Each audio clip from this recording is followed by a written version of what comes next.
지난달 말 검찰이 기소한 지 4년 만에 그 유명한 대장동 개발 비리 사건 1심 판결이 나왔습니다. 재판부는 관련자 5명에게 중형을 선고하고 전원 법정 구속했지만 추징금은 검찰 구형보다 많이 적었습니다. 이 판결에 피고인들은 모두 항소했지만 검찰은 항소하지 않았고 이걸 두고 논란이 이어지고 있습니다. 이선 검사장 18명이 항소 포기 과정을 소명하라며 반발에 나섰고 노만석 검찰총장 대행은 사의를 표명했습니다. 여야는 강하게 대치하고 있습니다. 국민의힘은 항소 포기 과정에 법무부, 대검, 대통령실에 부당한 개입이 있었는지 규명해야 한다고 주장하고 있고 반면 여당은 윤석열 정부 검찰의 수사 과정에 조작이나 왜곡이 없는지 따지겠다며 맞붙은 상황입니다. 오늘 백분 토론에서는 이번 사태가 불러온 파장과 다양한 쟁점에 대해 깊이 토론해 보겠습니다.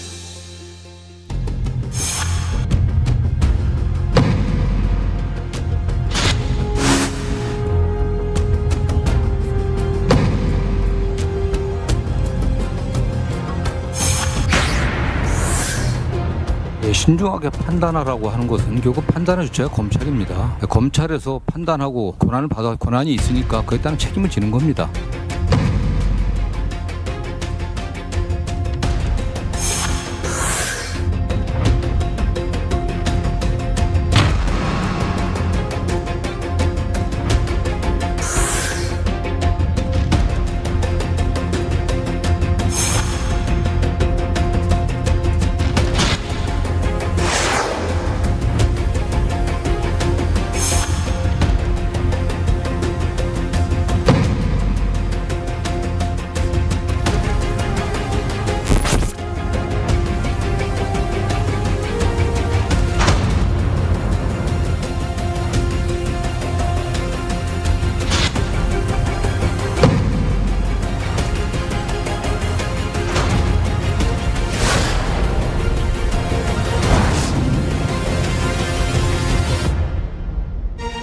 네, 함께해 주실 네 분 소개합니다. 더불어민주당 박균택 의원 나오셨습니다. 어서 오십시오. 안녕하십니까.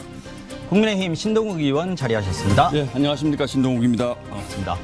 더불어민주당 장윤미 대변인 나오셨고요. 네, 안녕하세요. 어서 오세요.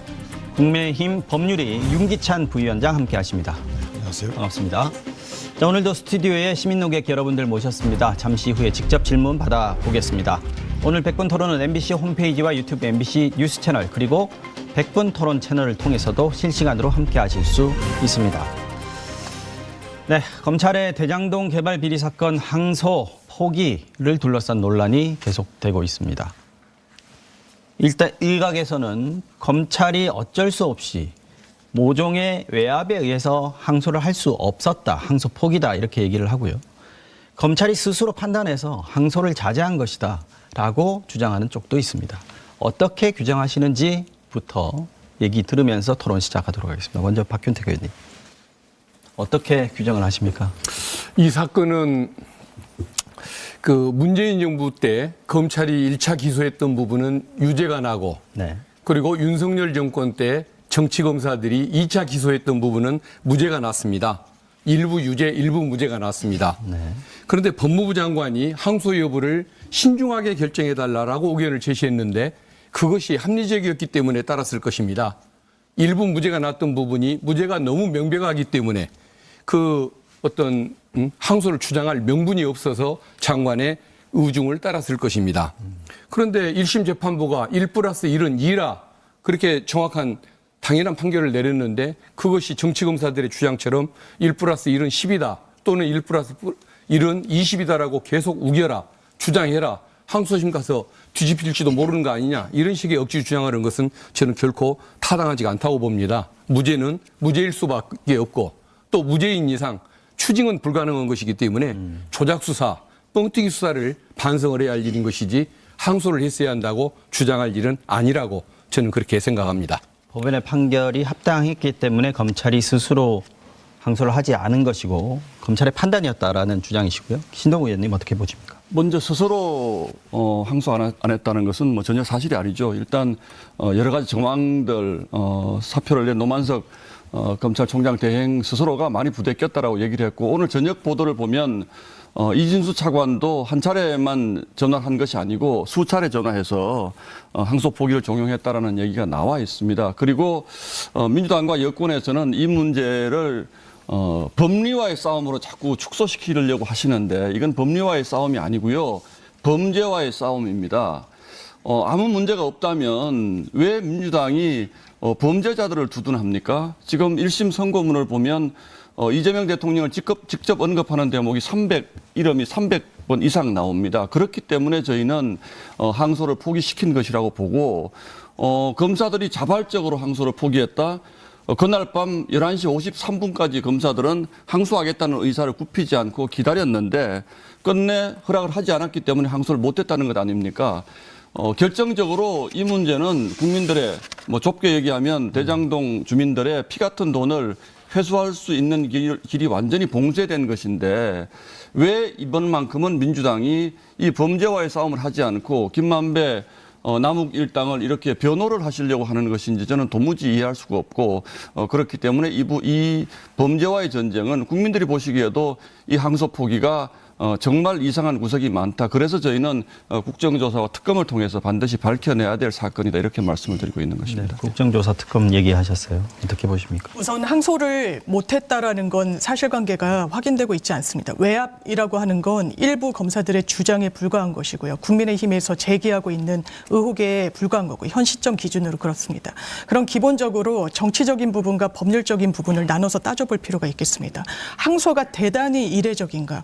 그렇지 않습니다. 유동규, 정민용, 구형보다도 더 높은 형을 선고받았습니다. 검찰은 내부 기준을 갖고 있죠. 2분의 1에 못 미치는 구형의 2분의 1에 못 미칠 때 어떻게 보면 항소의 가능성을 높이는 내부 기준을 갖고 있습니다. 그 기준을 보더라도 이게 항소가 이례적으로 할 수 있을 것인가? 또 하나 봐야 되는 쟁점 중에 하나는 그러면 항소심으로 이 재판을 가져갔을 때 번복 가능성이 있을 것인가? 이 수사는 처음에 지금 국민의힘에서는 7,800억 원을 환수하지 못하고 있다 말씀하시지 않습니까? 그러면 이 사건의 제일 처음 공소장에 담긴 배임 액수는 얼마인지 아십니까? 651억 원 플러스 알파입니다.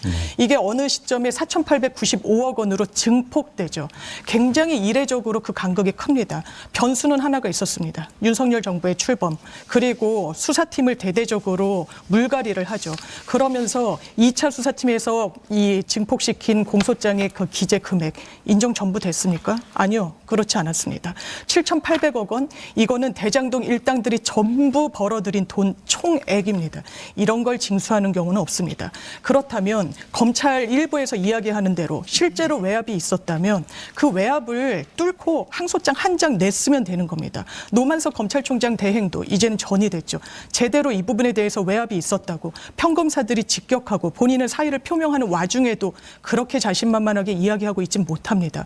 그렇다면 모르겠습니다. 종합해 봤을 때 정무적인 고려는 있었을 수 있다고 생각합니다. 이 부분을 어떤 보안 수사권과 관련한 부분과 관련해서 검찰이 항소를 하지 않는 게 더 검찰 조직에 유리한가? 그건 본인 판단인 거죠. 외압이 있었다고 단정하기 어렵고 또 말씀 주신 부분에서 연장해서 덧붙이자면 이재명 대통령의 이름이 안 나올 수 없는 판결입니다. 그 당시에 성남시장이었으니까요. 더 본질적인 거는 이 판결에서 법원이 이재명 당시 성남시장에 대한 판단을 하지 않는다고 곳곳에 써놓고 있다는 점입니다. 네. 근데 이거는 김찬희 사실 이제 의원님. 뭐 외압이 있었는지 여부는 각자 진영의 논리에 따라서 다르게 볼 수는 있죠. 그런데 문제는 검찰 자체 판단만 있었던 건 아니고 분명한 것은 이 법무부의 관여가 있었던 건 분명해요. 관여의 정도가 어떤지 네. 이거 갖고 다투고 있는 거죠. 예컨대 이진수 차관이 실제 전화를 통해서 노만석 총장 대행에게 그 장관이 아마 지휘권을 행사할 수도 있다. 네. 이거를 그 총장 대행이 어떻게 받아들였을까요? 여기서 이게 문제인 것이 원래 법무부가 의견을 저렇게 주면 안 되는 거죠. 의견을 주게 되면 장관이 수사 지휘권 형태의 서면으로 줘야 되는 거죠. 법은 그렇게 돼 있습니다. 네. 그러니까 이건 당연히 외압이라고 평가를 할 수밖에 없는 거죠. 이걸 갖다 외압이 아니다 맞다. 저는 이 이면에는 법적으로다가는 검찰에게 법무부에서 저렇게 얘기를 하면 안 되는 거예요. 보고는 받게 돼 있죠. 그러나 보고받고 어떻게 해라라고 지시하면 안 되는 거잖아요. 그 지시는 반드시 총장에게 서면으로 하라는 겁니다. 근데 어쨌든 이런 형태를 벗어났기 때문에 이거 외압이라고 봐야 되는 거고요. 또 하나 이 항소권 문제에서 아직까지 논쟁이 되고 있잖아요. 이 말은 뭐냐면 다툼의 여지가 있다는 겁니다. 보는 시각에 따라서. 그렇다면 항소심 법원이 판단할 만한 그런 실익이 있다는 거예요. 아직까지 정치권에 논쟁이 되고 있으니까. 그렇다면 항소했어야 되는 거고 제가 비판의 관점은 뭐냐면 의원님 말씀처럼 일부 양형과 관련돼서는 만족스러울 수 있습니다. 근데 5명이 피고인이에요. 5명 피고인이 각 범죄자당 3개 정도의 법률 적용이 있습니다. 그러면 항소할 수 있는 대목이 상당히 많은 거예요. 5명에 대해서 전부 포기했어요. 그다음에 각 범죄자에 대해서 적용되는 모든 법률을 다 포기했어요. 이게 문제라는 겁니다. 왜냐하면 아니 어떻게 이렇게 모조리 항소 이익이 없을 수가 있나요? 유동규 씨가 검사의 구형보다 많이 나왔다. 그럴 수 있죠. 그거 항소 안 해도 양형만 안 하면 되는 겁니다. 그런데 무죄 나온 부분 왜 안 하죠? 그다음에 김만배 씨는 구형량보다 상당히 적게 나왔어요. 김만배 씨 왜 안 합니까? 더군다나 추징 관련해서 이해충돌방지법 무죄 나왔는데 왜 안 하죠? 이건 공익적 이해관계가 달린 사안입니다. 모조리 안 했어요. 자, 이 부분 하나 하고 또 하나는 시점의 문제예요. 항소장을 내고 항소 이유서를 변호사님 잘 아실 겁니다. 항소 이유서는 소송 계속 이후에 20일 내에 내면 돼요. 그럼 이 많은 온갖 고민을 할 수 있는 시간적 여유를 벌어놓고 그다음에 성남시에서 가압류 등 어떤 민사적인 조치를 할 수 있는 시간적 여유를 벌어놓고 그다음에 항소 이후 개진 과정에서 다툼의 여지가 있으니까 그때 논쟁을 해도 되는 거예요. 근데 항소를 딱 안 하게 되면 다툴 수 있는 아무런 방법이 없어요. 이래서 문제라는 겁니다. 그러니까 항소를 안 한 것은 잘못이다라는 근거는 여러 가지를 지금 제시를 하셨는데 여기서는 항소를 할 필요가 없었다고 지금 얘기를 하시는 거고요. 근데 일단 항소를 포기한 게 누구 탓인가, 왜 항소를 포기했는가에 대한 부분으로 들어가면 아까 신동우 의원께서는 이재명이라는 이름이 그 계속 수사 과정인 공소장이라든지 판결문에 들어가 있는 거 아니냐. 그것 때문이다. 그래서 법무부가 얘기를 했건 아니면 뭐 대통령실에서 얘기를 했건 그런 의혹이 있는 것이다라고 주장하거든요. 이 부분에 대해서 어떻게 보십니까? 이재명 대통령의 재판과 어느 정도 관련이 있다고 보십니까? 이것은 아무런 연관이 없습니다. 저 대장동 세력들에 대한 재판과 이재명 전 시장에 대한 재판은 서로 연관이 없습니다. 판결문에서도 서로 연관이 없다라고 먼저 설명을 해놓고 있습니다. 그런데 이것을 다툼이 있으니까 항소를 했어야 한다고 말씀하시는데 그 다툼이 뭘 근거로 한 다툼입니까? 정치검사들과 거기에 편승한 국힘 의원님들의 일방적인 정치 공세를 가지고 다툼이 있다고 할 수는 없는 거 아닙니까? 제가 아까 초반에 너무 짧게 설명해서 이해가 안 되는 것 같은데 제가 한번 구체적인 말씀을 드려보겠습니다. 이 1심 판결이 그 특경법 배임에 대해서 그러니까 일반 업무상 배임은 인정하면서 특경법상 배임죄를 인정하지 않았습니다. 그 이유는 뭐냐? 계약을 체결할 당시에 액수가 특정이 되어야만 특경법을 적용할 수 있다는 것이 대법원의 판례이고 형법 주석서의 해석입니다. 그런데 그 당시에 얼마의 이익이 날지 이것을 구체적으로 특정할 수가 없기 때문에 그래서 특경법을 적용할 수가 없다는 것이 지금 판결의 입장입니다. 이 얘기가 판례에도 맞고 형법 해설서에도 맞는 얘기인데 이게 뭐가 문제입니까? 왜 다퉈야 합니까? 두 번째, 공직자 이해충돌방지법 위반 부분. 이 부분이 왜 무죄가 났느냐? 서판교 터널을 개설할 계획, 그 위치가 이미 1년 전에 성남시 기본도시계획에 포함이 돼 있었고 인터넷을 통해서 공개가 돼 있고 성남 시민들에게 다 알려졌습니다. 이게 비밀이 아니지 않습니까?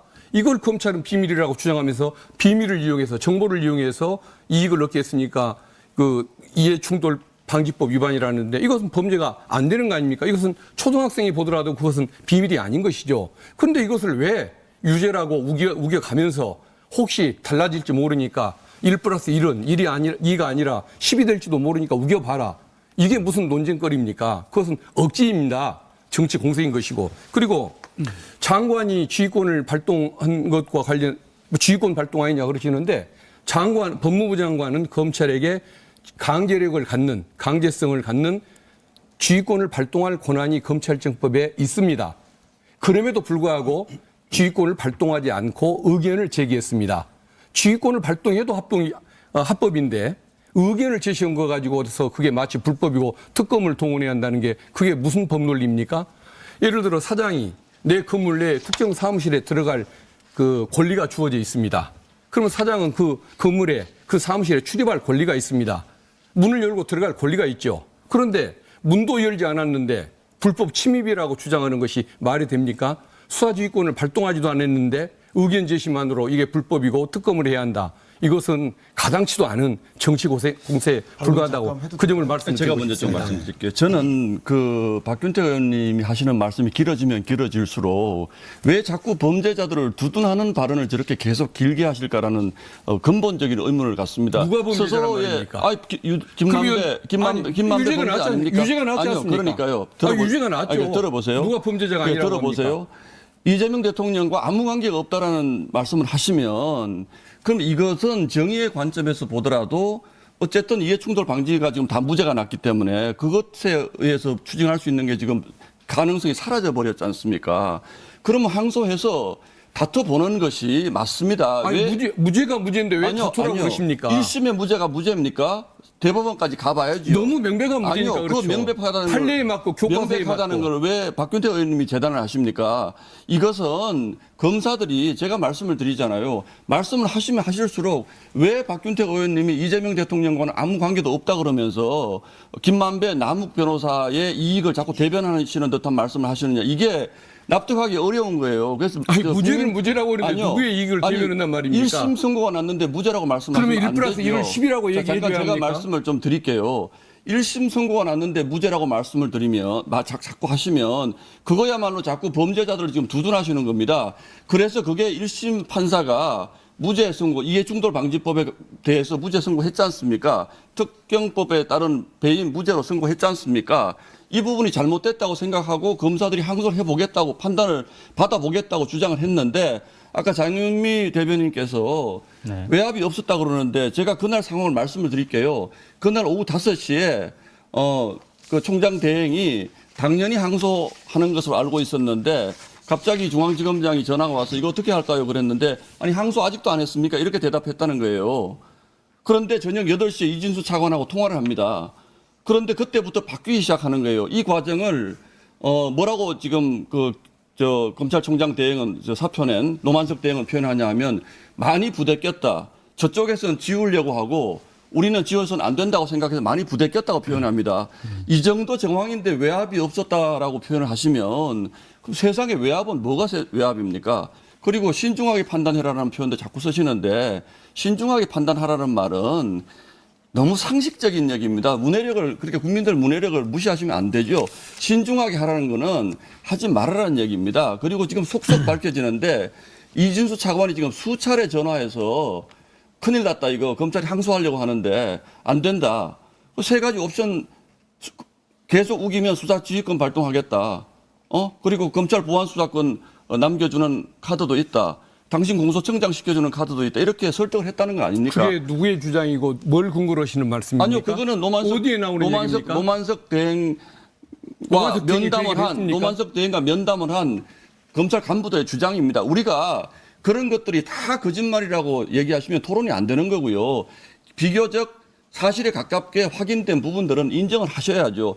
이게 국민들이 아니, 바보입니까? 그게 사실이 아닌 것을 이 정도 상황인데 외압이 없었다고 자꾸 말씀을 하시면 그것을 정치 공세라고 하는 거죠. 아니, 그게 어떻게 정치 공세입니까? 근거도 없이 어서 아니 얘기를 가져가지고 노만석 주장하시면서 대행이 많이 부대꼈다고 얘기하는 게 그럼 외압이 아닙니까? 외압이 없는데 왜 부대낍니까? 어떤 외압을 당일 5시 신중히 판단하는 말이 왜 어떤 외압을 아니요, 했단 당일 말입니까? 5시까지 항소하는 것으로 알고 있었는데 8시에 전화 받고 바뀌었대잖아요. 그거 외압 아닙니까 그게? 그건 본인이 바보스러워서 그런 것이지 장관이 신중하게 판단하라는 얘기를 했던 걸 가지고서 본인들이 스스로 바보짓을 글쎄요, 해놓고 아니 그럼 기소하면 되지. 그러니까 이 항소하면 되지 왜 안 합니까? 프로그램을 보는 왜 그게 법무장관 시청자들이 저는 어떤 생각을 하실지 모르겠습니다만은 그야말로 정치적으로 자꾸 이 부분을 판단하려고 하시니까 저는 이게요. 제가 한 말씀 드려도 될까요? 잠깐만요. 아니요, 제가 질문을 조금 바꿔서 한번 해볼게요. 아까 의원님 말씀하신 것 왜냐하면 중에 오해 소지가 있어서 잠깐만요. 제가 제가 질문을 드리면 그 대답도 하실 수 있을 것 같아서 제가 질문을 드립니다. 지금 노만석 전 대행 사실은 명확하게 밝혔으면 이 문제 클리어 될 수도 있어요. 그죠? 내가 이 전화를 받았는데 이거 압력으로 느꼈다. 그래서 내가 검찰에게 항소 포기를 지시했다. 라고 얘기하면 끝나는 거고 아니면 나는 그런 전화를 받지 않고 난 압력으로 느끼지 않았다라고 하면 클리어되는 문제인데 노만석 전 대행이 사퇴하면서 내놓은 입장문도 보면 조금 애매하고 모호한 부분들이 좀 있습니다. 법무부의 의견도 참고한 후 해당 판결의 취지와 항소 기준 등을 종합적으로 고려하여 항소를 제기하지 않는 것이 타당하다고 판단했다라고 입장문을 내면서 아까 신동욱 의원께서 말씀하신 대로 다른 쪽에 나가서는 부대꼈다라고 얘기하고 저쪽에서 우리는 이렇게 표현을 했단 말이죠. 노만석 검찰총장 전 대행의 어떤 태도나 이런 부분에 있어서도 조금 얘기하실 수 있는 부분들이 있을 것 같아서 제가 질문을 드립니다. 어떻게 보셨는지. 책임하죠. 그 부분과 관련해서 아까 외압의 근거라고 말씀 주신 저쪽에선 지우라고 하고 그거는 그렇게 들리기도 하지 않습니까? 본인이 또 다른 기자들과 만나서 나 그렇게 이야기한 적 없다라고 이야기를 합니다. 객관적으로 정말 항소를 하지 않았으면 좋겠다는 방향으로 수사 지휘를 하려면요. 수사 지휘권을 발동하면 됩니다. 문서로서 해서 행정행위로 발동하면 돼요. 그렇지 않았다는 거예요. 그러면 이게 노만석 검찰총장 대행 때 처음 있었던 일입니까? 신중하게 처리해 줬으면 좋겠다? 그렇지 않다라는 거예요. 법무부의 설명을 들으면 최근에 나왔던 무죄를 받았던 판결이 있습니다. 카카오 김범수 센터장 판결이었어요. 그때도 이거 별건 수사라고 해서 문제가 되는 부분이 있으니 이 법무부에서는 법무부 장관이 신중하게 했으면 좋겠다. 검찰이 보고 아닙니다. 우리는 이걸 항소심 가서 법원 판단을 이러저러 면에서 다시 법리적으로 받아볼 필요가 있다라는 결론을 내렸습니다. 그러면 항소장 내고 거기에 항소에 응하면 되는 겁니다. 그걸 하지 않으면서 마치 뭐가 있었다는 듯이 이야기를 정확하게 하지도 못하고 검찰을 무책임하게 떠나는 거. 이거 대단히 책임 있는 자세와는 거리가 멀다라고 생각이 들고요. 차차 말씀드리겠지만 민주당으로선 여권으로선 항소를 하든 안 하든 관련이 없습니다. 범죄자를 왜 두둔하느냐? 아니요. 두둔할 이유가 1도 없는 겁니다. 그런데 정치 공세에 정무적으로는 부담이 되는 거죠. 오히려 정치적인 판단만 했으면 항소장을 내면 됩니다. 이거는 번복될 가능성도 현저히 떨어지는 판결이거든요. 그런데 이 부분에 대해서 오히려 그렇다면 항소하지 않은 검찰의 판단, 이 부분에 대해서는 어떤 내부 관계가 있었는지 정확하게 확인되고 있지 않다는 게 정확한 팩트인 거고 그게 그러면 법률적으로 이상하느냐? 그렇지 않다라는 말씀 드리는 겁니다. 네. 우리 근데 사실 그 아까 의원님 말씀 중에 이 수사지휘권 행사는 그렇게 하라는 거거든요. 그냥 비공식적으로 하지 말고 수사지휘 할 거면은 공식적으로 총장에게 서면으로 하라. 그 이외는 하지 말라는 거예요. 그런데 그 이외에 했잖아요. 그것이 관철시켰든 관철시키지 않았든 그렇게 하지 말라는 것이 역사적으로 검찰권 어떤 뭐 정권 예속을 방지하기 위해서 만들어 놓은 룰이에요. 근데 그걸 어기고 마치 그렇게 안 하면 뭐든지 간섭할 수 있다는 취지의 의원 주장에는 제가 동의할 수가 없고 또 하나 이걸 어떻게 외압이라고 평가하든 아니면 관여라고 평가하든 이게 법무부에 관여가 없다고 어떻게 평가하죠? 저는 이게 납득이 안 돼요. 왜냐하면 노만석 그 전 총장이 이런 말을 하잖아요. 뭐 여기저기 가서 여러 말을 하는데 실제로 나는 되돌아가면 항소를 했을 것이다라고 해요. 그 말은 뭐냐면 그건 어디서 나왔나요? 그걸 찾아보시면 나와요. 아, 그래요? 그 말은 인터뷰에서 나온 얘기입니다. 후회스럽다는 비슷한 유의 얘기를 합니다. 네. 그럼 나는 하려고 했다는 거예요. 이미 57분까지 항소 기한 마지막 날 11시 53분까지 중앙지검 관계자들이 법원에서 기다려요. 그 말은 뭘 의미하죠? 이미 수사팀이나 중앙지검장 심지어 대검까지는 잠재적으로 항소를 하는 것으로 생각하고 있었다는 거죠. 뭔가 설득 과정이 있었던 뭐든 간에. 그런데 이게 어쨌든 법무부의 관여라는 것은 입장이 정해졌고 그건 밝혀졌고 관여 때문에 이분이 항소를 안 하기로 최종 결정한 것인지 그것 때문이 아닌지 인과관계만 나오지 않은 거예요. 그런데 인과관계는 아무도 모르죠. 그러나 노만석 전 총장이 곳곳에 다 심어놨죠. 사실은 전 정부와 현 정부는 기조가 다르다. 입장이 다르다. 전 정부에서 기소했던 부분은 현 정부가 좀 다르게 평가된다. 지워달라고 하는데 그렇게 할 수 없어서 부대낀다. 이 말들을 그대로 그냥 물리적 해석을 하면 나오는 거예요. 우리는 그렇게 하고 싶지 않았는데 뭔가 저쪽에서 원하는 거가 있어서 그것 때문에 내가 힘들었다.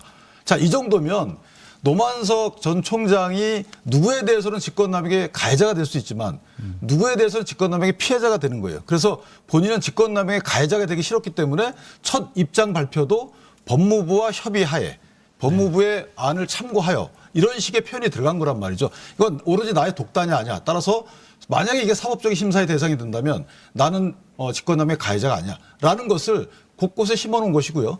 왜 당신은 그러면 명확히 뿌리치지 못했느냐. 네. 그거를 탓하면 안 되죠. 특히 민주당 입장에서는. 왜냐하면 학폭의 가해자가 학폭의 피해자에게 야, 막 괴롭혀놓고 너 나 뭐 싫다고 얘기 안 했어? 이거 전형적인 피해자 감수성 없는 발언이에요. 이거는 자, 그다음에 모든 사건이 클리어된 지금 이 마당에 제가 만약에 민주당이 지금 입법을 통해서 야, 그 항소를 다시 추안할 수 있는 입법안을 만든다. 그러면 내가 진정성을 이해해줘요. 근데 그게 아니고 이미 다 끝났어요. 끝나고 나서 지금 보니까 야, 너 검찰 왜 니네가 그거 안 했어? 우리는 아무런 관련이 없어. 그러나요. 이 항소 포기가 된 이후에 거의 상당수의 모든 민주당 패널분들과 민주당 입장에서는 이 판결이 정당하다, 항소를 포기한 것이 정당하다 이렇게 말씀들을 하셨어요. 그 말은 뭘까요? 단 한 명이라도 아쉽다라고 하셨어야 되는 거고, 심지어는 법무장관 내지 대통령실에서는 이게 검찰이 우리 항소 안 할 겁니다라고 하더라도 야, 항소의 시기 있을 수 있으니까 공익을 위해서 추징해야 되니까 항소하세요라고 서면에 의한 수사 지휘권을 행사했어야 된다고 저는 봐요. 그것이 공익을 위한 공익의 대변자인 법무장을 할 일이지. 아니 1심에서 나온 그 판결에 따르면 누가 가장 이익을 봅니까? 잠깐만요.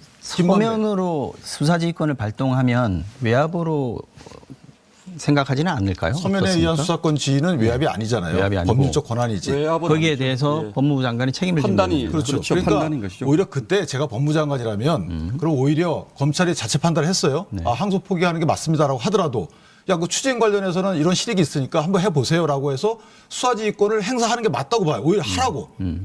근데 이걸 안 한 것에 대해서 뭐 관여했는지 안 했는지 모르지만 나중에 박수 쳐주고 있단 말이죠. 이게 옳으냐 이 말입니다. 안 맞다는 딱 한 줄만 더 붙이면요. 저희 당이 오늘 대장동 불법 이익 환수에 관한 특별법을 발의를 했습니다. 거기에 동의를 하시면 진정성을 저희가 믿어드릴게요. 박영은 의원이 대표 발의하신 거죠? 대표 발의를 했습니다. 예. 알겠습니다. 지금 제가- 일반 시민들은 제가 다음으로 예, 좀 알겠습니다. 진행을 하겠습니다. 예.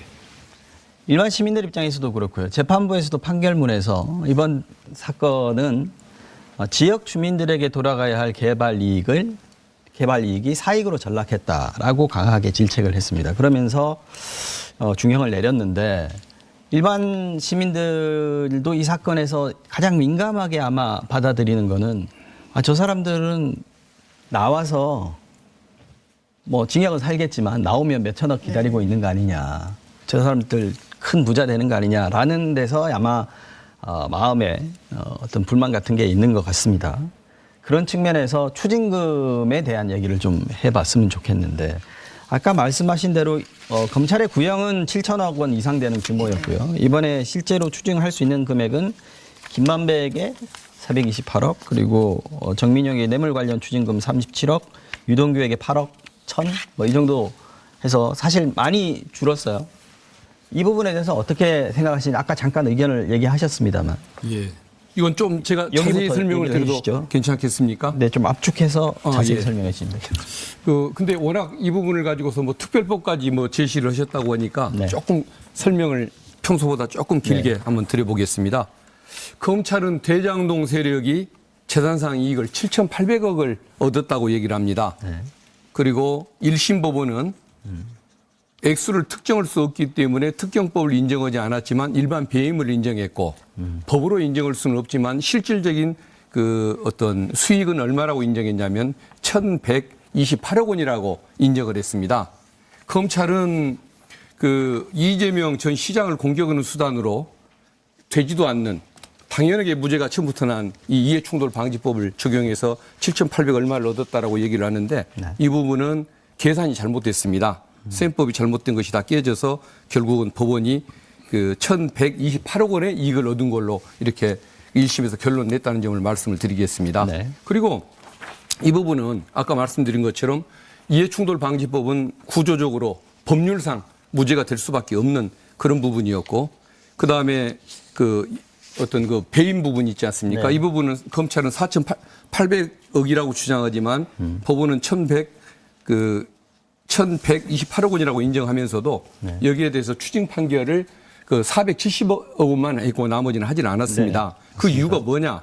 일단은 무죄라서 못한 부분도 있지만 유죄 선고를 하면서도 하지 않은 이유가 있습니다. 첫째, 범죄수익은닉규제법은 제8조에서 배임이나 사기죄 등 그 따로 피해자가 존재하는 재산범죄, 그러니까 배임죄가 여기 해당하는 거죠. 여기에 대해서는 범죄 수익을 몰수, 추징할 수 없다라고 명시적으로 규정하고 있습니다. 그 이유는 피해자가 피해자가 가져가야지 가져야 국가가 가져가지 가져가지 말라는 것입니다. 그다음 두 잠깐만요. 번째, 네. 그쪽 변호인처럼 말씀하시지 잠깐- 말을 하니까요. 제가 못 듣겠습니다. 정말로. 예, 저는 지금 제 토론을 하고 있습니다. 아까 제가 얘기할 때도 많이 하셨기 때문에. 저도 들었습니다. 두 번째는 부패범죄 그 재산몰수법 제6조는 사기 배임 범죄에 대해서 피해자가 손해배상 청구 소송을 제기할 수 없는 등 불가피한 사유가 있을 때만 몰수 추징을 하라고 돼 있습니다. 그 이유는 뭐냐? 보이스피싱, 전세보증금 사기 같은 이런 서민 피해자를 국가가 보호하기 위해서는 나서되 원칙적으로는 나서지 말고 피해자가 자력 구제를 하라는 것입니다. 그런데 성남도시공사가 국힘시장의 지시에 따라서 이 민사소송을 제기를 하고 지금 그걸 진행하고 있습니다. 그러니까 몰수 추징을 할 수 없는 것이죠. 그러다 보니까 1심 법원은 어떻게 했냐면은 몰수 추징을 자제를 하면서 1,128억 원을 다 추징하지를 않고 470억만 했는데 그 이유는 뭐냐면은 그 470억이 뇌물이거나 뇌물성에 해당해 보이는 것들만 최대한 하려고 노력해서 470억을 추징을 했던 것입니다. 나머지 부당이익은 성남개발공사가 제기한 민사소송에서 이렇게 말씀하시면 주민들에게 돌아가야 된다고 이렇게 얘기하시는 말씀하시면 건가요? 검찰의 그 항소 타당 이 보고서까지 여기서 오픈을 해야 돼. 이게 왜냐하면 지금 의원님 죄송하지만 아니, 말씀 근데 주시는 게 얼마든지 하셔도 좋습니다. 일방적인 예. 그 소위 말하면 글쎄 아니, 뭐 저는 지금 1심 판결의 입장을 지금 여기서 일단 지금 입장을 추징금에 대한 박근태 의원 얘기는 좀 들은 것 부당하다고 같고요. 말씀하시니까 1심 판결의 입장이 이렇다라고 지금 말씀을 드리는 겁니다. 근데 유 그래서 위원장님 얘기는 좀 들어보죠. 그래서 이제 성남도시공사는 그 650억 남은 거 내지는 뭐 전체 다 해서 1,100억 정도를 손해배상 청구를 받으면 되는데 현재 2,000억이 추징 보전이 되어 있습니다. 여기에 대해서 가압류를 해가지고 본인들이 손해배상을 받으면 되는 겁니다. 근데 묘하게도 성남도시공사는 소송을 제기한 지가 오래됐는데 500억 정도에 해당하는 부동산에 대해서만 일부 가압류를 하고 예금 채권이 1,500억이나 있는데도 이것을 가압류를 안 하고 있습니다. 왜 도대체 정치 공세에만 충실할 뿐 그것을 가압류를 안 하는지. 가압류를 하게 되면 돈이 너무 많이 들어요. 아니 근데 예금 채권 가압류하면요. 예. 500억 정도의 현금 봉탁을 해야 됩니다. 어쨌든 이 부분을 일이죠. 지금 성남시가 안 하고 있다는 것 그걸 말씀드리고 싶고 알겠습니다. 어쨌든 본인들이 예, 가압류를 예, 빨리 하면 좋겠습니다. 잠깐만요. 추징금 관련해서만 500억을 내는 게 아니라 맡기는 아니요. 것이니까요. 아니 잠시만요. 짧게 제가 말씀드릴게요. 말씀하시고 잠깐만 윤기찬 부위원장께도 하시는데 기회드리겠습니다. 예. 이게요 1심 법원의 판결이 확정적인 게 아니지 않습니까? 그걸 가지고 말씀을 하시고 뭐 7천억 원, 8천억 원을 남겼다는 말은 1심 법원은 인정하지 않은 부분이라고 자꾸 말씀을 하시는데 그렇기 때문에 더더욱 항소를 해서 아니, 아니라는데 아니요. 자꾸 하라고 아니, 그러십니까? 1심에서 아니라고 한다고 2심에서 판단을 받아볼 필요가 아니, 없나요? 너무 명백하니까요. 아니요. 그거는 박준택 의원님의 주장이시라니까요. 1심에서 그렇게 한 것에 대해서 우리 성남 대장동 주민들의 피눈물이 난다잖아요. 그러면 2심 가 봐야죠. 2심 가서 판단을 받아보는 게 맞지 않습니까? 자, 왜 그러냐면 남욱 변호사 며칠 전에 나왔습니다. 이 사업을 시작할 때요. 남욱 변호사 스스로가 이건 4천억 원짜리 도둑질이다라고 얘기를 했습니다. 그리고 대장동이라는 곳을 가보시면 알겠지만 정말 노른자위 땅입니다. 그런데 성남도시개발공사가 1,800억 원만 확정 수익으로 가져가고 나머지는 너희들 마음대로 해라라고 풀어줬기 때문에 이 문제가 이 사달이 난 거예요. 시행업자들 얘기를 다 들어보면 확정 이익을 가져가더라도 더 큰 이익이 남으면 뭐 반반씩 다시 나눈다라든지 또는 기부 체납을 받는다든지 이런 그 장치들을 마련을 합니다. 그런 것들을 완전히 빼놓고 했는데 법원의 판단은 다만 그 시점에서 배임의 이익이 얼마인지를 확정할 수 없으므로 배임죄는 무죄다 이렇게 얘기한 겁니다. 그런데 그 판단도요.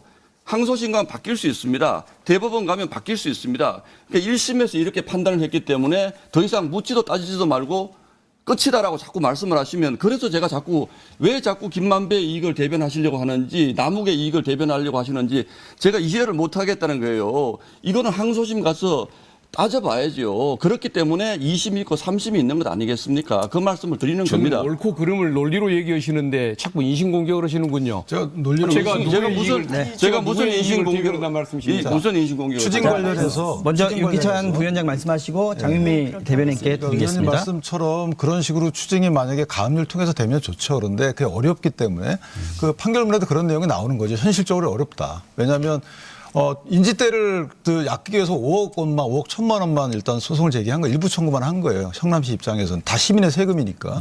그런데 그 재판도 중단돼 있는 거죠. 통상 저렇게 민사소송이 제기되고 동일 사실관계에 대해서 형사가 진행이 되면 형사 판결 나올 때까지 기다립니다.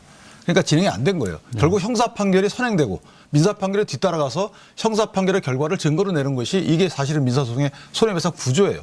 그렇기 때문에 민사소송에서도 그 471억 원에 대해서 특히 437억 원에 대해서 이거 피해자 그 환부가 안 될 것 같다. 못 얻어갈 것 같다. 그래서 추징을 때린 거예요. 나중에 나눠주라고. 그 판결문에 다 나오는 얘기입니다. 두 번째, 이게 가혹하게 하려고 그 7천 원 얼마를 추징 신청을 했을까요? 그게 아니죠. 이해충돌방지법을 뒤늦게 적용한 이유는 직무비밀을 이용해서 만약에 이익을 얻어가게 되면 그 전액을 추징할 수 있어요. 그러니까 검찰 입장에서 보면 이게 부당한 이익은 맞잖아요. 뭔가 결탁해서 있는 거에 대해서는 다툼의 여지가 없어요. 그 부분은 1심 판결을 인정하시면. 판결에도 나왔죠. 나왔잖아요. 네. 그건 부패범죄라고. 네. 그 부패범죄로 인한 이익을 전부 다 환수하겠다라는 것이 검찰의 의지예요. 이걸 왜 막죠? 왜 막죠? 아니, 김만배 씨 내지 남욱의 변호인이 아니면 이걸 막을 이유가 없는 거잖아요. 일단 박수 쳐줘야 되는 거죠. 오히려. 아쉽다라고 해야 되는 거죠. 왜 1심에서 그분 인정 안 했냐. 아쉽다. 항소해라. 이렇게 해야 되는 거 아닌가요? 두 번째, 이해충돌방지법 위반해서 말씀 주신 대로 서판교 터널 개발 뚫린다는 거 비밀 아닙니다. 그러나 거기 또 하나가 있죠. 실제 이 부분은 공소시효 문제도 있어요. 그 공소시효의 기산점 문제가 또 달리 다룰 수 있는 쟁점이 될 수가 있는 겁니다. 그걸 하겠다는데 왜 우리가 그걸 막아야 되냐 이 말입니다. 그다음에 세 번째, 이미 1,100억 원 정도가 최소한의 이익이라고 본 거예요. 최소한의 이익입니다, 이거는. 왜냐하면 4천억 중에서 이미 2천억씩 나눠 가질 수 있는 사안인데 성남도시개발공사에서 1,118억 원만 가져갔잖아요. 확정 이익으로. 그러니까 나머지 1,000억 정도는 최소한, 1,100억 정도는 최소한에 가져갈 수 있는 이익이에요. 그럼 최소한 이거는 가져와야 될 거 아니겠습니까? 근데 471억 원뿐이 못 갖고 온 거잖아요. 그럼 이걸 가져오려고 노력하라고 박수 쳐주고 해줘야 되는 게 정치권 내지 정부 입장 아닌가요? 왜 이걸 옳고 그름을 우리가 왜 따져야 되는 거죠? 저는 개인적으로 이게 대법원 최종 판결 난 것에 대해서는 옳고 그름 따져도 돼요. 근데 그 과정에 있는데 그 과정 끝이 공익을 위한 것인데 왜 이걸 그쪽을 박수 쳐주고 그래야 되나요? 설령 우리가 율사로서 법리상 그렇게 될 것 같다라고 하더라도 그래도 이거는 법리상 상소 이익이 적다 하더라도 해야 됩니다라고 하는 것이 맞지 않나요? 저는 특히 의원님들께서는 이게 국민의 대변자잖아요. 국민의 이익을 대변하신 분인데 이게 뭐 성남 시민의 이익을 위해서 어렵더라도 1%의 가능성이 있다 하더라도 해야 됩니다라고 해야 되는 게 맞는 것 같아요. 너무 냉정한 판단을 하시는 것 같아서 그 좀 아쉽다는 생각이 듭니다. 근본적으로 장윤미 대변인께 먼저 드리고 박균택 의원님께도 짧게 좀 드리겠습니다. 이번에. 그러면 대장동 1차 수사팀은 왜 항소하지 말자고 얘기했을까요? 2차 수사팀이 번번이 무죄받았기 때문입니다. 이게 법리에 어떤 그냥 충실하니까 다음 기회가 열렸다? 아니요. 법원이 증거로도 못 쓴다고 그랬어요. 2차 수사팀의 대장동 일당들에 대한 이해충돌 방지법의 이 조서를 이야기한 겁니다. 왜냐하면 한번 배임으로 기소를 하면 이제는 검사와 이 피고인들이 대립 당사자 지위에서 법원 판단을 받는 겁니다. 추가로 불러서 수사하고 이러면 안 돼요. 압박이 되기 때문에, 회유가 되기 때문에. 그러니까 검찰이 윤석열 정부가 출범하고 나서 어떻게 합니까? 사실상 똑같은 사건에서 이해충돌 방지법이라는 제목으로 수사를 벌이기 시작한 겁니다. 사실상 기밀을 누출해서 했다라는 거 시효가 왜 인정되지 않았겠습니까? 수사 기관이 공소시효를 도과한다는 건 대단히 이례적인 거예요. 왜 하지 않았겠습니까? 2차 수사 때 새로 시작이 됐으니까 그랬던 겁니다. 그러면서 배임과 관련해서 다 사실관계 안에 포섭될 수 있는 범죄 혐의인데 이해충돌 방지법으로 서판교와 관련해서 기밀을 너네들이 가져갔다. 그건 기밀도 아니고 그리고 당신들이 그런 식으로 별도로 불러서 별도의 제목으로 이 사람들 부른 거 이거 공판주의에 반한다. 증거 능력도 부여할 수 없다라고 했습니다. 그러니까 1차 수사팀은 우리는 입장이 다르다. 이거 항소 가도 이건 실익이 없다라고 이야기를 한 겁니다. 거기에 연동된 돈이 7천억이 되는 거예요. 그거 받을 수 있습니까? 법리적으로 이 부분 검찰 항소심에서 공소유지 할 수 있는 사실 자체가 아닙니다. 대장동 일당들 떼돈 번다고요. 두둔하려고 하고자 드리는 말씀이 아니고 남욱 씨가 지금 3천억 원을 예금보험공사로부터 추징을 당하고 있습니다. 이 사람들 땅 파서 공사했나요? 아니요. 자기네들도 나름대로 자금 조달을 한 거예요. 거기에 대한 반대급부로 그 이익을 얻은 겁니다. 예금보험공사가 이 3천억 원 어떻게 하고 있습니까? 번번이 계속해서 추징몰수 가압류해가지고 현금화하고 있습니다. 이런 부분과 관련해서 이게 다 징수도 안 된다. 이런 얘기는 사실상 사실에 근거한 주장이라고 저는 생각하지 않습니다. 근데 이런 게 있어요. 뭐냐면 변호사님 그 말씀대로 항소심에 가면 그 말씀이 적용될 수 있죠. 그에 따른 판결이 나올 수 있는데 문제는 그러면 전부 다 항소를 안 한 이유가 도대체 뭔지가 저는 항상 궁금한 게 그거예요. 왜 그 많은 수많은 범죄 사실과 4-5명의 이 범죄인 중에 왜 하나라도 항소를 안 했나요? 저는 그렇게 전부 다 항소 이익이 없다고 판단됐을까요? 저 그렇지 않다고 봅니다. 왜냐하면 1심 법원이 1,128억 원은 이거 분명히 부당이득이라고 인정했거든요. 그 범위 내에서 다퉜어야죠, 그러면 최소한. 근데 그것도 항소 안 하고 전부 다 항소 안 하는 이유가 도대체 뭐고 또 하나는 달라질 수 있는 증거 수집 방법이 또 있죠. 이 해당 판결과 관련돼서 이재명 대통령께서 3-4번을 증인을 안 나가셨어요. 그죠? 그러면 그 당시에 결재권자이시기 때문에 어느 정도의 이 사실관계를 아시는지 모르겠지만 증인으로 만약에 나가서 신문을 하면 거기서 뭔가 나올 수도 있는 거예요. 그거는 검사의 역량에 따라서. 두 번째는 이재명 대통령에 대한 재판이 중단되지 않고 나중에 진행이 된다면 그러면 거기서 여러 가지 증거 방법을 통해서 뭔가 나올 수도 있는 거예요.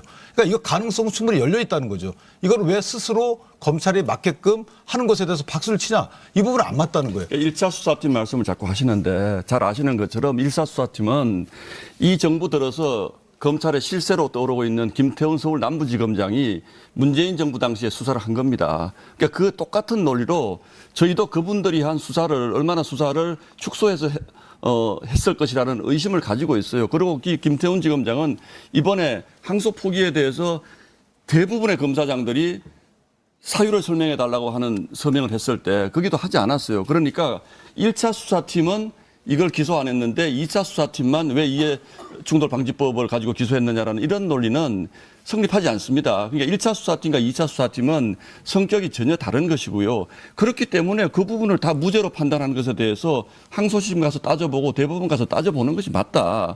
근데 왜 막습니까, 그거를? 저는 안 막으셨어요. 그리고 또 좀 전에 장윤미 대변인께서 그 사람들은 땅 파서 공사했습니까? 그렇겠죠. 남욱은요, 8천만 원 투자해서 1,100억 원을 가져갑니다.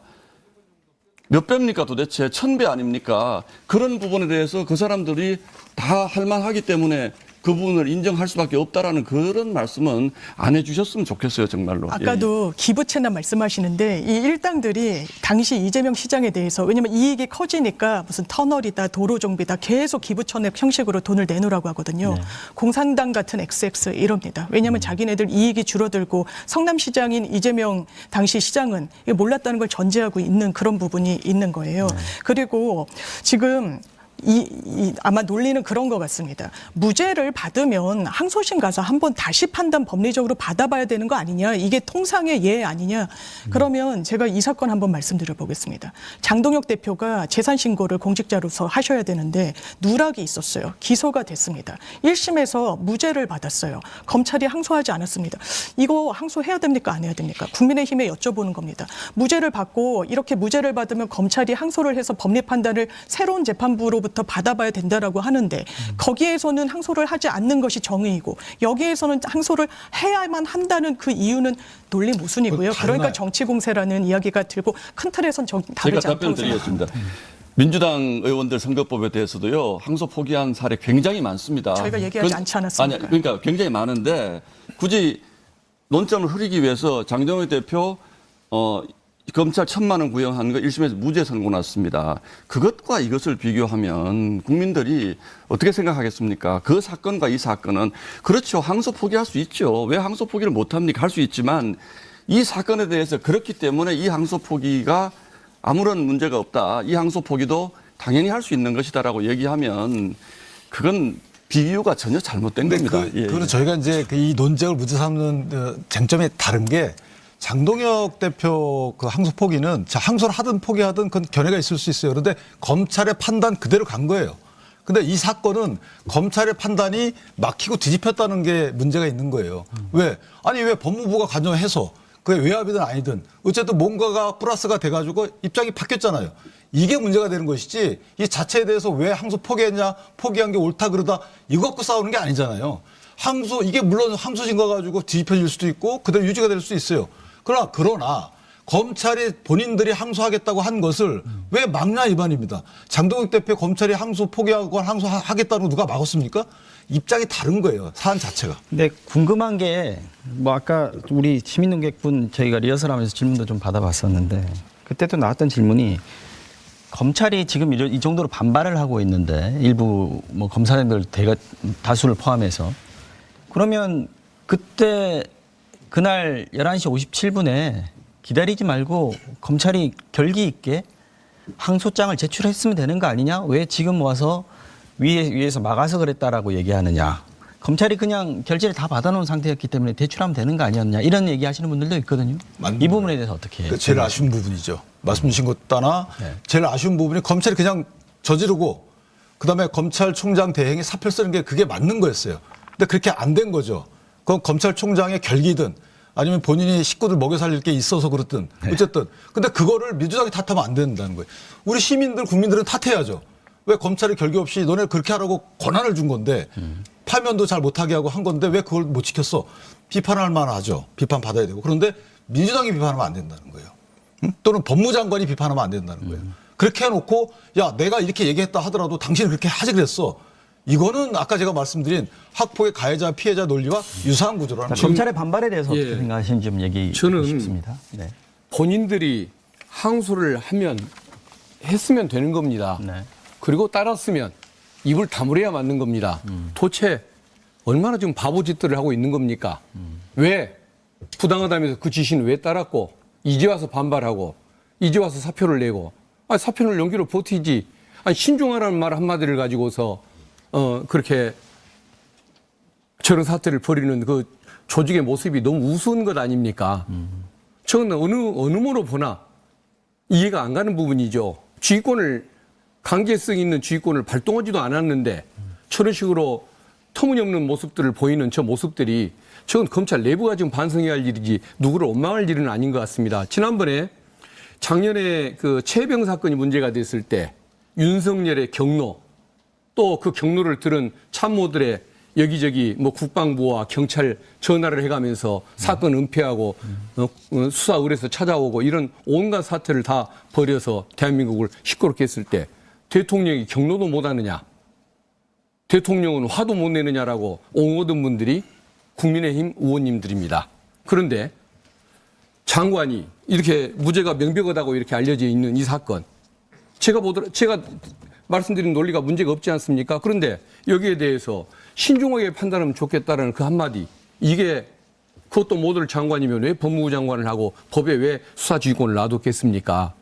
이것은 아까 제가 분명히 이거 대장동 서판교 터널 이 직무상 기밀이 아니고 이해충돌 방지법 위반이 아니라고 말씀드렸을 때 이게 타당한 비판을 하려면 이건 비밀이 아니라고 얘기했던 제가 잘못된 거고 비밀이라고 우겼어야 맞지. 비밀인 것은 맞지만 그래도 피해자들이 울고 있으니까 해봤어야 하는 거 아니냐. 이것처럼 정치 공세가 어디 있습니까? 윤석열은 경로에도 되고 정성호 법무장관은 신용하라는 말도 하지 못하느냐. 근데요. 네. 박균태 의원님이 지금처럼 처음부터 민주당이 말씀을 하시면 말끔합니다. 처음부터 이렇게 얘기했습니다. 아니요. 검찰이 항소했으면 됐을 일을 왜 항소를 하는 용기를 못 내서 이렇게 끌고 오느냐. 이거는 항소해야지 마땅하다라고 말씀을 하시면 돼요. 그런데 말이 앞뒤가 안 맞는 게. 항소 마땅한 것이 아니고. 아니요. 그게 검찰이 항소를 했으면 되는데 안 해서 이 사달이 난 것 아닙니까? 민주당도 거기까지만 말씀을 하시면 돼요. 그런데 그렇게 말씀을 하시면서 항소 안 한 것은 또 잘한 것이다. 그거는 또 무슨 논리로 그렇게 말씀하십니까? 항소 안 한 것이 앞뒤가 맞지 않지 않습니까? 아니 항소 안 하는 것이 제가 봐도 맞단 말입니다. 그러니까 장관도 그 얘기를 했을 그러면 것이고 검찰이 본인들도 검찰이 항소를 하지 말았어야죠. 할 말이 없어서 따랐겠죠. 그런데 지금은 또 금방 그러니까 지금의 검찰이 항소를 했었어야 된다고 자꾸 항소를 말씀하시니까. 포기했던 아니죠. 이렇게까지 버티고 이렇게 핑계를 대고 남 책임전가를 정도 했으면 전제가 항소를 있었습니다. 했었어야지. 아니요. 저는 어떻게 터무니없는 태도를 취하느냐. 이거 아니요. 태도 문제를 저는 지적하는 겁니다. 아니요. 항소를 안 한 건 몰랐습니다. 저희 입장에서는 검찰이 네. 실무진에서 그냥 항소장을 내든지 서울중앙지검장 차원에서 내라고 밀어붙이든지 그렇게 하고 책임질 사람들이 책임지고 재판은 그대로 갔으면 그 사이에 있는 외압의 문제는 우리 피해자들의 그것과는 별개로 다뤄졌을 거예요. 그런데 이게 결과적으로 그렇게 되질 못했던 부분에 대해서는 검찰에 대해서 대단히 아쉽게 생각합니다. 그리고 노만석 대행이 말이 자꾸 이러쿵저러쿵 하는 것도 검찰이 그렇다는 거죠. 검찰이 그렇게 결기 있는 직장인 아니라는 거예요. 제가 보기 아쉽습니다. 네. 그러나 그거를 검찰을 비판을 했으면 항소를 하는 게 맞다라고 말씀을 하셔야지 항소장을 못 낸 검사를 비판하시면서 항소장을 못 낸 것은 법리적으로 타당하다 이렇게 말씀하시는 할 말이 거는 없으니까 납득하기 따라놓고 어렵다는 뒤늦게 거예요. 저런 예. 얘기를 하는 태도가 옳지 않다고 저는 얘기하는 것이지 네. 항소를 제기했어야 한다고 얘기하는 게 아닙니다. 네, 장현미 대변인께 말씀드리겠습니다. 네. 그리고 나서 시민 농객들 질문 한번 받아볼게요. 항소를 하는 게 맞는지 틀리는지는 민주당의 권한이 아닙니다. 그러니까 항소 자제고 검찰이 그런 판단을 하되 아까도 장동영 대표님 말씀을 드린 건요. 그때 민주당이 입장을 내거나 하지 않았습니다. 그건 검찰의 결정을 존중하는 거예요. 그런데 검찰은 왜 정말 저희 항소장 한 장 내면 되거든요. 그때 뭐 수사관들이 그 접수처에 가 있었다는 거 아닙니까? 왜 안 냈을까와 관련해서 또 무고한 의혹이 또 뒤따르는 겁니다. 이른바 이 사건이 누구의 입에 기대서 왔습니까? 유동규 씨 입에 기대서 그리고 정영학 녹취록에 기대서 여기까지 왔습니다. 그래서 1차 수사팀이 본인들이 공소유지는 성공한 거예요. 수사에 성과를 냈습니다. 2차 수사팀은 번번이 무죄를 받은 거예요. 이거 번복이 왜 안 될 거라고 생각하느냐 항소심에서. 지금 새로운 남욱의 증언이 나오고 있습니다. 사실 방송의 부적합할 정도로 검찰에 압박이 있었다는 거예요. 이런 걸 지어내거나 가공할 아무런 이유가 없어 보입니다. 심지어 녹취록을 이 가공했다는 의혹도 있죠. 위례 신도시라고 들리는 걸 윗 어르신으로 바꿔서 마치 위에 뭔가 모종의 관계가 있는 것처럼 검찰이 조작해서 냈다라는 의혹도 제기됩니다. 그 부분은 심지어는 법원에서 탄핵이 된 부분입니다. 아, 근데 그거는 녹취록 잠시만 듣고. 녹취록 조작은요. 아니 근데 그거는 제가 바로 팩트 잡아드려야죠. 체크하셔도 법원에서 됩니다. 탄핵이 된 부분이니까 그게 사실인 것처럼 말씀을 왜냐하면 하시면 그때는 곤란합니다. 새로운 이런 위증의 죄를 무릅쓰고 하는 증언이 나오기 전이었었거든요. 재창이 형이라고 재차 들린다고 지금 얘기하고 있는 겁니다. 이런 부분과 관련해서 2차 수사팀 정치적 의도 없었다고 떳떳하게 얘기할 수 있을까요? 저 없을 거라고 생각합니다. 그러니까 이 부분이 계속해서 항소가 되는 게 검찰 내부에서도 좋을까 안 좋을까 그 저울질은 전 개인적으로 있었을 수 있다고 생각합니다. 왜냐하면 기본적으로 100분 토론에서 의제로 삼을 정도로 이게 여건에 부담이 된다는 건 지울 수 없는 겁니다. 그런데 굳이 이런 부분 민주당의 탓이다. 외압이다. 외압이 있었으면 외압 두 글자 말하면 됩니다. 그걸 하지 못하고 갔는데 외압이 있다는 걸 전제로 하는 논의도 사실 동의하기는 어렵습니다. 근데 이제 이런 게 있어요. 뭐냐면 그 변호사님 말씀처럼 수사팀 내부에 이견이 있을 수 있죠. 그래서 이견이 조율돼 가지고 입장이 정해졌잖아요. 정해져서 부장, 차장 거쳐서 검사장까지 이미 결재가 난 거예요. 그런데 그 이후에 바뀐 거잖아요. 이거는 다시 또 돌아가면 안 되는 거죠. 그러니까 건설적인 대화를 통해서 뭔가 입장이 정해졌으면 그걸 존중해 줘야 되는 거죠. 특히 법무장관은. 근데 그렇게 안 됐잖아요. 두 번째는 아까 뭐 유동규 말씀 주시고 그다음에 남욱 말하고 정영학 회계사가 제출한 녹취록 이 부분은 이걸 증거조사하게 되면요 법정에서 그 녹음 파일을 틀어요. 다 듣습니다 판사들이. 그렇게 증거조사하는 거거든요. 이미 이게 녹취록에 뭐로 기재되어 있는지는 이건 서브 증거예요. 이걸 쓰려면 녹음 파일을 틀어가지고 이미 판사가 다 들어요. 그래서 오래 걸리는 거거든요. 그렇다면 그 판사들이 다 판단한 거예요. 그거는 그 판단이 틀렸는지는 모르겠습니다만은 어쨌든 그런 판단 절차를 거쳤기 때문에 이게 뭐 조작됐다라고 하는 단어는 적절치 않다. 그것도 이제 민주당에서는 조작과 관련해서 국정조사를 의혹이 하겠다라고 있다고 얘기를 하고 말씀드리는 여기서는 국민의힘에서는 항소 포기 과정에 대해서 국정조사를 해야 된다라고 지금 얘기를 하고 있습니다. 아니, 저희는 제가 말씀드린 어느 대로. 쪽이든 예. 다 받을 수 있다는 네, 겁니다. 제가 말씀드린 대로 시민 농객들 사안이 좀 복잡하기도 하고 이게 돈 액수도 막 나오고 제명도 나오고 하기 때문에 좀 복잡하긴 합니다만 아마 지금 잘 따라오고 계신 걸로 제가 알고 있습니다. 질문 받겠습니다. 네. 안녕하세요. 말씀해 시민농객 이원호입니다. 저는 지금 주인공이 빠진 영화 한 편을 좀 보고 있는 느낌이거든요. 지금 가장 중요한 이슈 중에 하나가 7,800원을 범죄자에게 안긴다는 내용들이 신문 기사로 수없이 나오고 있는데요. 근데 이게 이해충돌 방지법 위반에 대한 그거에 대한 이제 환수액을 근거로 하고 있는데요. 이해충돌 방지법이 무죄가 된 이유를 한 가지만 얘기하셨는데 사실 실제적으로 판결문 내용에서 보면은 신문 조사의 증거가 배제되었고 공소시효 일부가 지났기 때문에 무죄 또는 면소 처리가 됐다고 되어 있어요. 근데 이 내용은 실질적으로 검찰이 제대로 수사를 하지 못한 수사에 대해서 굉장히 큰 실수를 했다라는 거거든요. 만약에 이게 2심에 가서도 다시 논쟁거리가 될 수도 있긴 하겠지만 이것이 계속적으로 이제 무죄가 됐다면 결론적으로 이제 검찰이 굉장히 큰 실수로 인해서 범죄자에게 수익을 갖다가 안겨줬다는 어떤 내용으로 귀찰될 수가 있는데 특히 여기에서 중앙지검장이었던 분께서 사퇴까지 고려하면서 그 항소를 포기하셨거든요. 근데 중앙지검장이라는 위치는 검찰 내에서 굉장히 큰 위치에 있는 분인데 스스로 이 정도도 항소를 하고 사퇴를 해도 충분히 가능한 내용이었거든요. 근데 왜 안 했을까요?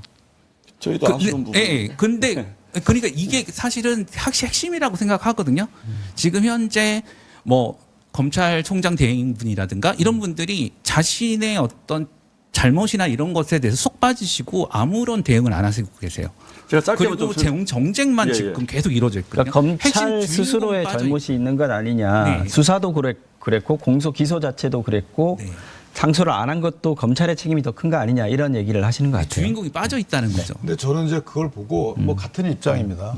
그래서 검찰이 권한이 공소권을 오로지 전적으로 주는 게 맞는가라는 저는 개인적인 생각도 해봤어요. 왜냐하면 이게 정권의 위압을 못 막는 공소권을 갖는 이 검찰이 얼마나 위험한지 거꾸로 얘기하면 검찰 자체에 본인들이 그 정도 기세나 용기가 있어야 되는 건 당연한 거고 그다음에 만약에 정치 세력이 선출된 정치 세력이 이걸 한번 이용해 먹고자 한다 그러면 얼마든지 선별적으로 공소권 남용을 유도할 수 있는 거고 이걸 못 막는 검찰이라면 그러니까 이 전반적인 제도적 개혁에 대해서 고민할 필요가 있다. 여기서 지금 뭐 정치 세력이 어떤 외압을 가했네, 그다음 이게 뭐가 옳았네, 이거는 사실 어떻게 보면 해당 논쟁의 핵심을 산으로 끌고 가는 거거든요.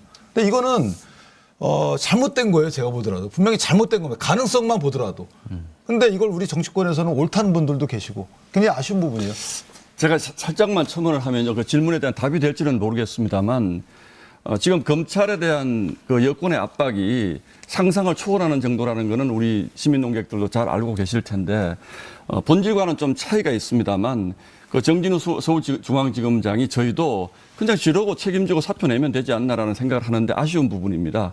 그 정도로 저는 노만석 대행도 그렇고 나 외압받았다라고 얘기를 왜 못하겠습니까? 근데 검찰도 한 개인으로 돌아가 보면 초인이 아니거든요. 지금 그 설명을 요구했던 검사장 18명을 검사장을 평검사로 발령내겠다는 거 아닙니까 지금?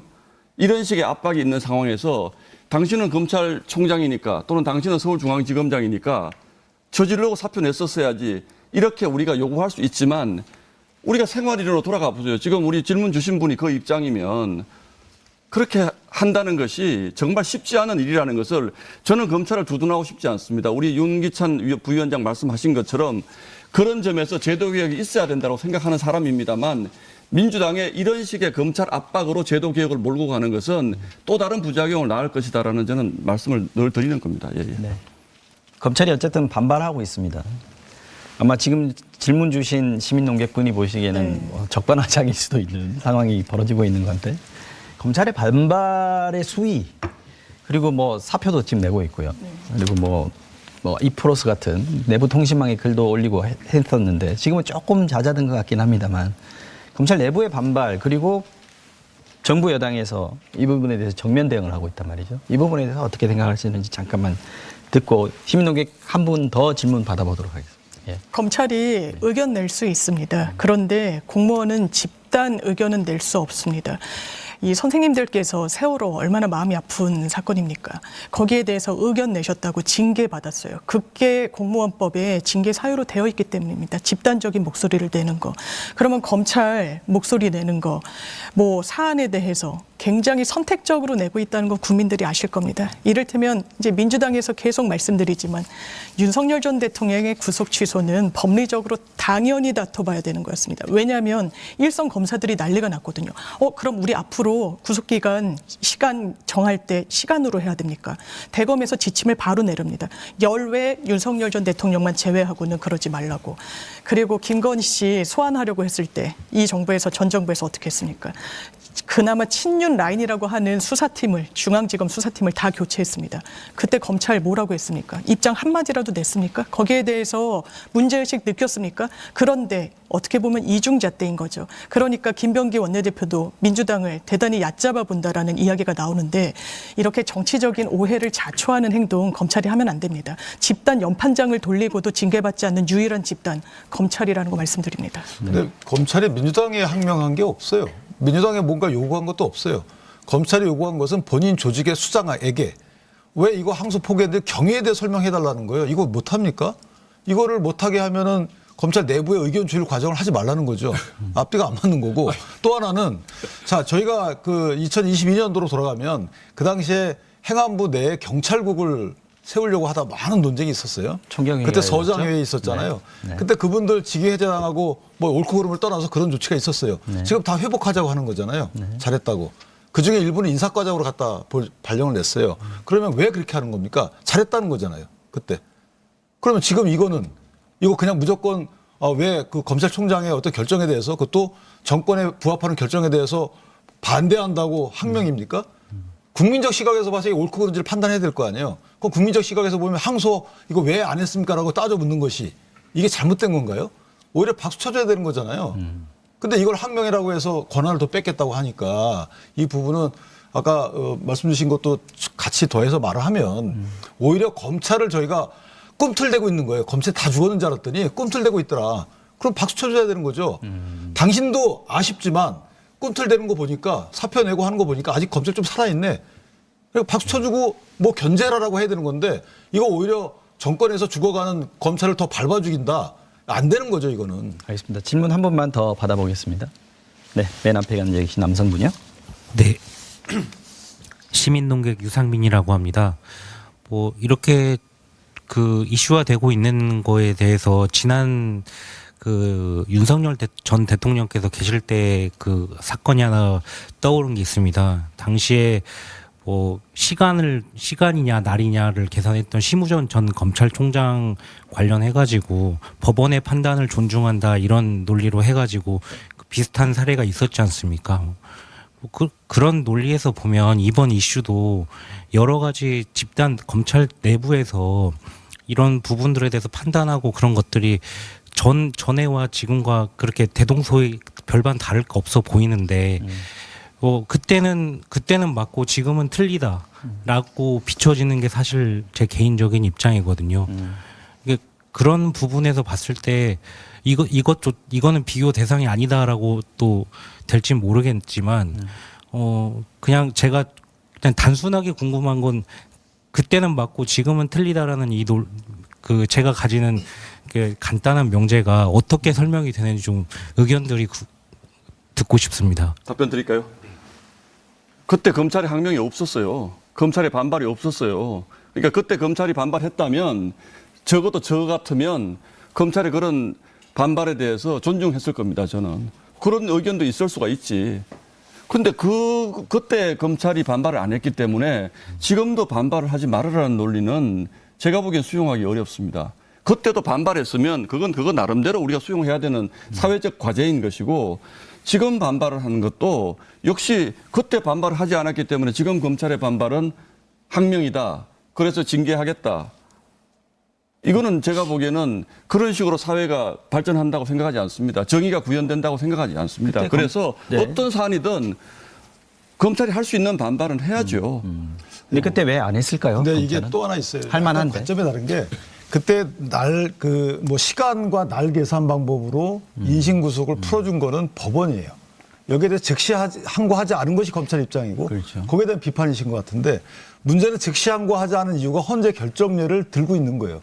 예를 들면 보석 결정에 대해서 즉시 항고하면 보석 결정이 멈춰지는 거거든요. 왜냐하면 집행정지 효과가 있기 때문에.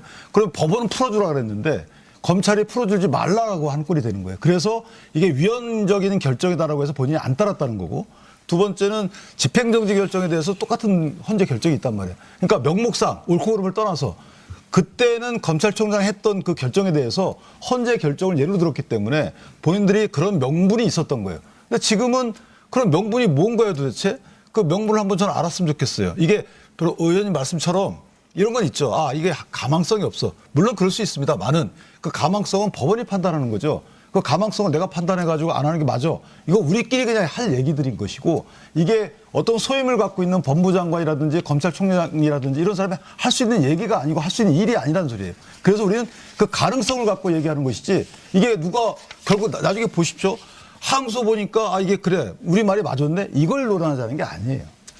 헌법재판소 결정 내는 이 케이스가 아닙니다. 왜냐하면 시간 대 시간으로 결정한 유일한 사례가 윤석열 전 대통령에 대한 거였거든요. 그 사례랑 동일시해가지고 즉시 항고를 하지 않은 근거로 삼는 거 대단히 부적절하다고 생각하고요. 검찰이 그때 왜 그러면 이 목소리를 내지 않았겠습니까? 사실상 정말 검찰을 망가뜨린 대통령은 전 윤석열 전 대통령이라고 생각합니다. 검찰총장으로 직행하면서 검찰을 완전히 정권의 호의대로 만들면서 사실상 없애는데 1등 공신 역할을 한 거예요. 그러면서 이해관계를 공유한 거죠. 그러니까 이 정권에서 뭔가 하달하는 그런 수사에 대해서는, 그리고 그 정권을 향했던 수사에 대해서는 선택적으로 침묵했던 겁니다. 국민들이 알고 계시는데 그때는 안 했을 때 그거는 검찰의 선택이었다. 그 선택을 지금 국민들이 꾸짖고 계시는 겁니다. 그러니까 선택적 분노 비판할 수 있다고 생각하는데요. 뭐냐면 지금 검찰이 박균택 의원님 잘 아시겠지만 검찰 구성원들이 윤석열 대통령 편입니까? 저는 그렇게 생각하지 않습니다. 지금 검찰 구성원들 중에 상당히 더 많은 사람들은 윤석열 전 대통령에 대해서 분노하는 검찰들이 많다고 생각을 해요. 그러면 왜 그때 당신들은 분노하지 않았으라고 하는 질문이, 그 전제는 검사들이 전부 왜냐하면 검찰 수뇌부가 반발하는 것이 아니고 일선 검사들도 집단으로 의견을 냅니다. 그 이프로스 같은 데서. 그러면 그 일선 검사들이 전부 윤석열 전 대통령 편이어서 그거 안 냈습니까? 제가 법률적으로 지금 따지면 한도 끝도 없기 때문에 말씀을 안 드리겠는데, 그렇기 때문에 우리가 그걸 함부로 재단하기는 어렵다는 거예요. 검찰에서는 검찰 나름대로 이거는 뭐 그렇게 판단할 수도 있었겠네. 아까 윤기찬 그 변호사님 설명한 것처럼 그래서 안 냈을 수도 있고, 또 한편으로 저는 왜 선택적으로 분노하느냐, 그 비판 한다면 받아들여야 된다고 생각합니다. 검찰도. 그러나 그때 분노 안 했기 때문에 이번에도 문제 제기하지 말아라는 것은 수용하기 어렵다는 겁니다. 제가 한 말씀 좀. 네. 아까 그 답변에 대해서 제가 먼저 답을 하나 드리겠습니다. 제가 보기에는 윤석열 석방 때에는 검찰이 집단으로 한 거를 했어야 맞습니다. 이번에는 하지 않았어야 맞습니다. 왜냐? 그때는 그 검찰총장이 잘못된 처분을 했기 때문인 것이고, 이번에는 옳은 결정을 했기 때문인 것입니다. 그런데 검찰이, 문제의 본질은 검찰은 어느 때 한 거를 하고 어떨 때는 잠잠하는가. 자기들의 이익에 맞을 때는 잠잠하고, 보수 정권 하에서는 입을 다물고, 민주정부만 출범하거나 자기들의 이익에 반할 때 한거를 합니다. 이게 이번이 그 대표적인 그런 사례라고 볼 수 있겠죠. 왜 질문도 못 하느냐 그러는데, 질문을 하려면 찾아와서든지 전화로 해야지 왜 연판장을 돌려가면서 질문합니까? 그것은 정권에 대한 어떤 한거였겠죠. 국민이 선택한 정권인데 주권자가 선택한 그 정권을 상대로 자기들이 항상 민주당 정부만 출범하면 습관적으로 이런 집단적인 저항 행위를 벌이는 것, 이것은 결코 용납될 수가 없는 것이고, 그런 이기적인 행태, 주인임을 모르고 있는 이 행태, 이런 부분이 사실은 문제의 본질이라고 보는 거고, 이번 기회에 그 잘못된 관행을 시정을 해놔야 한다고 저는 믿고 있습니다. 보면요, 내란으로 재판받는 대통령 편이 돼서 검찰에게 무슨 이득이 있습니까? 아까 박 의원님이 본인들 이익이 될 때만 분노한다고 하시는데, 내란으로 재판받는 대통령 편을 들어서 무슨 본인들에게 이익이 있습니까? 그것은 다 끝나버린 윤석열 편을 들었던 것이 아니고, 윤석열과 함께 집단적인 이해관계가 걸려있고 친윤으로 뭉쳐져 있는 검찰 집단의 그 의사적인 합치, 그러니까 지금 그게 있었기 때문에 검사 2,000명, 윤석열을 위하는 검사 마음이 없는 것이죠. 2,000명이 전부 다 친윤석열 검사입니까? 그거는 검찰에 대한 모독적인 표현입니다. 그렇지 않잖아요. 왜 그거에 대해서는 아무 얘기를 안 합니까? 자기들의 이해관계 문제라고 봐야겠죠. 2,000명이 다 자기네들 이해관계가 있어가지고 아무 입장을 안 냅니까? 저는 그런 2,000명이 다 나서는 건 이런 아닙니다. 관점도 있어요. 네. 뭐 의원님 말씀처럼 검찰은 어느 조직이나 본인들 조직에 이익이 되면 아무래도 발언을 하죠. 자, 이거는 뭐 제가 반박하지 않겠어요. 그럴 수 있습니다. 그런데 정권은 본인들 턱 밑에 칼을 겨두는 수사기관은 반드시 뭐 조치를 취합니다. 두 가지 관점 중에 어느 것인지를 한번 고민해 볼 필요가 있는 거예요. 이 사안도. 네. 이 부분이 검찰의 이게 이익이 됩니까? 누가 함소에서 무죄 나오면 또는 뭐 하면은 징계한다고 누가 얘기했어요? 이번에? 그렇게 안 했잖아요. 그런데 본인 스스로 판단해 가지고 뭐 취직을 더 해야 되겠다. 본인들 얻은 성적표가 이거 아직 나의 성에 안 차. 그러니까 함소하겠다라고 하는데 왜 막았을까요? 그럼 만약에 김만배 씨 등과 아무런 인연이 없는데 왜 막았을까요? 그럼 뭔가 하여튼 본인들 연관이 돼 있다는 거잖아요. 근데 이걸 갖다가 검찰의 이익을 위해서 스스로 본인들이 항소 안 했다? 이거 좀 앞뒤가 안 맞지 않나요? 네, 여기까지 듣고 잠시 전하는 중간 광고 보시고요. 토론 또 이어가도록 하겠습니다. 1분 뒤 뵙겠습니다. 네, 이제 짧게 마무리 발언 듣고 토론 마치도록 하겠습니다. 먼저 장윤미 대변인부터 시작하시죠. 검찰에 2,000명이 넘는 검사분들이 계시고 저희 업무상 만나면 대부분의 검사분들 직업윤리에 충실합니다. 그런데 일부 사실상 표적 수사 없었다고 저 양심에 손을 얹고 지금 검찰 얘기할 수 있을지 의문입니다. 강백신 검사 그리고 그 검사들 정치적 소란을 일으킨 부분이 있죠. 그 의도가 무엇인지 그것이 정말 검찰 조직의 건강성을 위한 것인지 아니면 본인들 수사의 무리함을 감추기 위한 것인지 저는 후자 쪽이라고 생각하고 그 부분과 관련해서 지금 국민의힘에서 먼저 제안하신 국정조사 다 열어놓고 한번 들여다볼 필요가 있다라고 생각합니다. 네, 박균택 의원님. 예. 이번 사건은 무죄가 나을 수밖에 없는 부분을 기소하고 추징이 나을 수 없는 부분을 추징을 청구한 정치검사들에게 비판을 돌려야 할 일이지 항소를 제기하지 않은 이 조치를 비판할 일은 아니라고 봅니다. 항소 포기 때문에 7,800억의 추징이 불가능하게 되었다는 그 주장은 정치검사들과 그에 편승한 정치인들의 선전선동에 저는 불과하다고 봅니다. 하늘의 별을 따오겠다는 그 주장이 허망하다고 지적을 했더니 그 지적 때문에 하늘의 별을 따올 수 없게 됐다라고 핑계를 돌리는 것과 같은 것 같습니다. 부당한 정치 공세 멈추고 민생을 위한 정치에 국힘이 동참해 주기를 저는 말씀을 간절히 부탁드리고 싶습니다. 네, 신동구 의원님. 예, 저도 정치가 민생으로 나아가야 된다고 생각합니다. 그러나 근본적으로 돌아보면 우리 사회가 이런 혼란으로 빠지게 된 이유가 12개 혐의 5개 재판을 받고 있는 대통령을 뽑았기 때문에 저는 이런 사태가 벌어졌다고 보는데 문제는 이재명 대통령이든 누구든 법 앞에 평등해야 된다고 생각합니다. 재판받을 일이 있으면 재판받고 벌받을 일이 있으면 벌 받아야 합니다.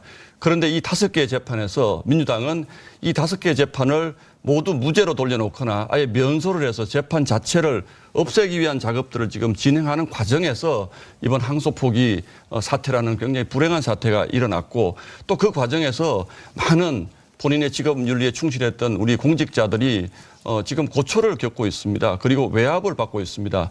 이런 것들이 과연 우리 국민들에게 어떤 도움이 될까? 또 대장동 사건으로 돌아가 본다면 이런 대통령의 문제 때문에 그들이 우리 주민들에게 돌아가야 될 큰 이익들, 수천억 원의 이익이 모조리 범죄자들의 손으로 그냥 빠져들어가는 이런 사태에 대해서 정말 안타깝게 생각합니다.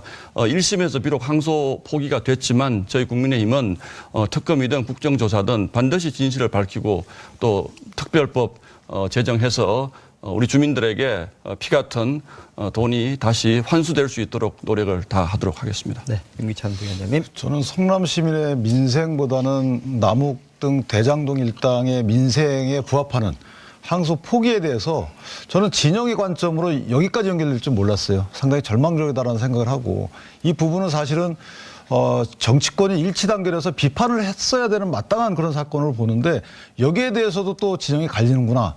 저는 있을 수 없는 일이라고 봅니다. 예, 앞으로 진영 정치가 어디까지 우리 대한민국을 산으로 끌고 갈지 걱정됩니다. 네, 고맙습니다. 여론조사에선 검찰의 항소 포기에 대해 부적절하다는 의견이 많은 걸로 나왔는데 정작 검찰을 응원하거나 동정하는 목소리가 커지진 않는 것 같습니다. 검찰은 왜 항소하지 않았는가 하는 질문을 지나니 검찰은 왜 반발하는가 하는 질문이 옵니다. 당연히 정권에 상관없이 수사와 공소 유지 과정에 권력의 부당한 개입은 없어야 합니다.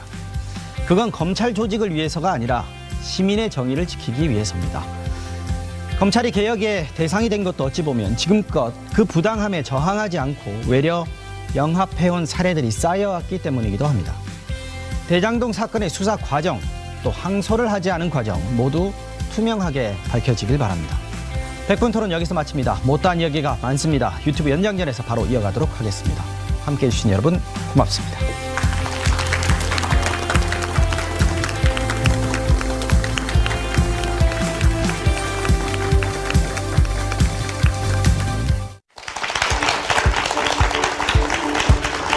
네, MBC 백분 토론 본방송 마쳤고요. 이제 유튜브 연장전 바로 시작하도록 하겠습니다. 토론 조금 들어가기 전에 아까 우리 시민논객 질문하셨는데요. 답변하는 와중에 추가 질문을 하시겠다고 했는데 네. 제가 기회를 못 드렸어요. 지금 받겠습니다. 아까 질문하셨던 시민논객분 질문하시죠. 감사합니다. 뭐 추가 질문일 수도 있고 의견일 수도 있는데요. 저 신동욱 의원님께서 하신 말씀 중에서 뭐 제가 굳이 어떤 편을 나누자는 뭐 그런 논리로 질문을 드린 게 아닙니다.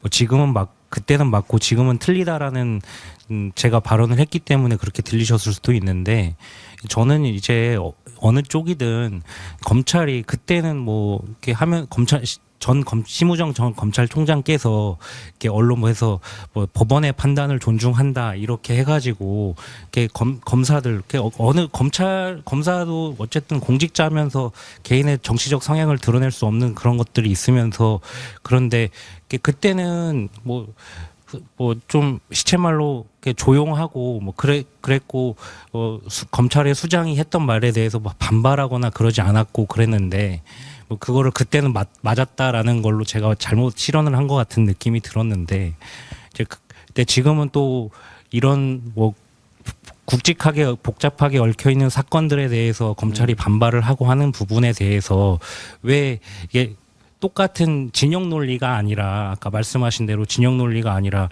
뭐 그렇다고 하면 분명하게 제가 국민을 대표하는 건 아니지만 이렇게 봤을 때 딱 했을 때 옳지 않잖아요. 그때도 그랬고 윤석열 전 대통령 것도 특정하게 딱 그렇게 됐으니까 그러면 옳지 않으면 그때도 그렇고 지금도 그렇고 그랬어야 되는데 두 분 그거에 대해서 왜 그때는 조용했고 지금은 조용하지 않고 그거에 대해서 좀 질문을 드렸던 건데 좀 오해가 있었던 것 같습니다. 그 오해는 없으실 거라고 보고요. 저는 아까 우리 윤기찬 부위원장 말씀하신 것처럼 이 사건은 정치적인 사건으로 저는 접근을 안 했으면 좋겠다는 생각을 사실은 가지고 있습니다. 이게 굉장히 이 사건을 둘러싼 큰 정치적 맥락이 있기 때문에 정치적 논쟁 자체는 저는 불가피하다고 보는데 그러나 이 부분은 대장동이라는 이게 그냥 대장동이 아니고 대장동을 가보시면요.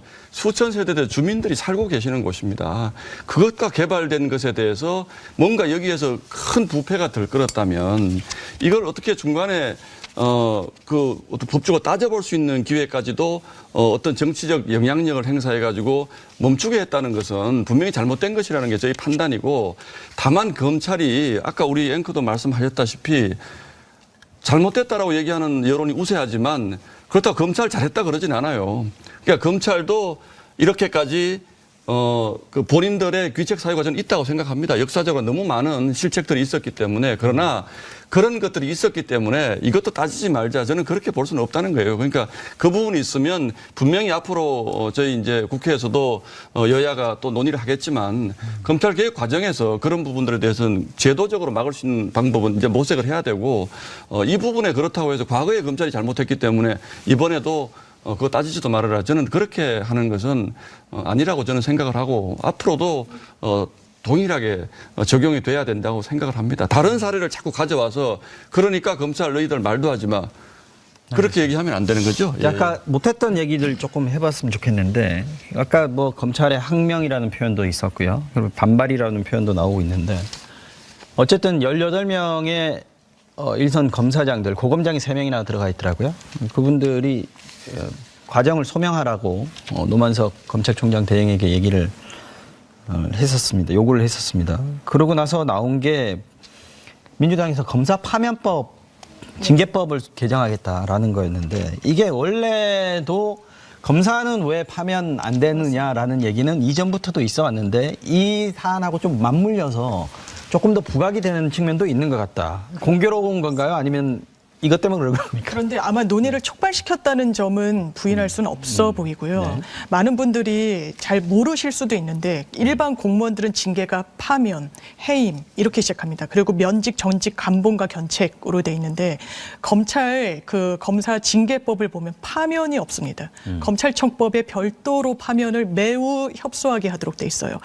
헌재에서 탄핵당하거나 금고 이상의 형을 받아야 됩니다. 그럼 저희가 누차 받습니다. 검사 탄핵을 민주당에서 했을 때 헌재에서도 이 사람은 진짜 문제가 있다. 그런데 한번 관련 수사가 계속 중이니 검찰 수사 기록을 좀 다오 주지 않습니다. 그러면 헌법재판소가 우리가 이 판단하는 데는 제한이 있어서 탄핵까지는 선고하지 못하겠다. 탄핵된 전례가 없습니다. 이게 균형이 맞습니까? 일반 공무원과 검찰 왜 달라야 되는 것인지 파면이 되면 변호사 업무를 5년 동안 할 수 없습니다. 해임이 되면 3년 동안 할 수 없는데 연동해서 검찰 고검장 정도 되면 전 개인적인 의견입니다만 더 이상 검찰 조직에 있기는 어렵습니다. 이제 변호사 개업을 이제 변모해야 되는 상황이에요. 후배들과 관련해 가지고 신호를 줄 필요가 있는 겁니다. 변호사 개업을 했을 때 정관예우라는 거 아주 없다라고 저 생각하지 않습니다. 이런 부분과 관련해서 이걸 제도적으로 정비해야 검찰이 아주 없어지는 게 아니지 않습니까? 공소청으로 존속을 해야 됩니다. 국민 신뢰는 회복해야 되는 거예요.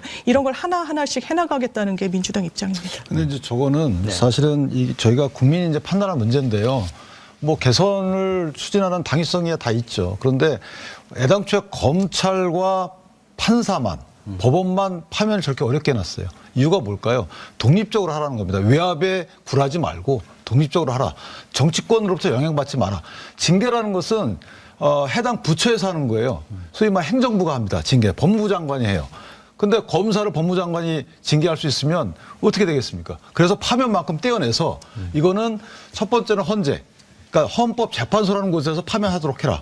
두 번째는 금고 이상의 형의 선고, 법원이 하도록 해라.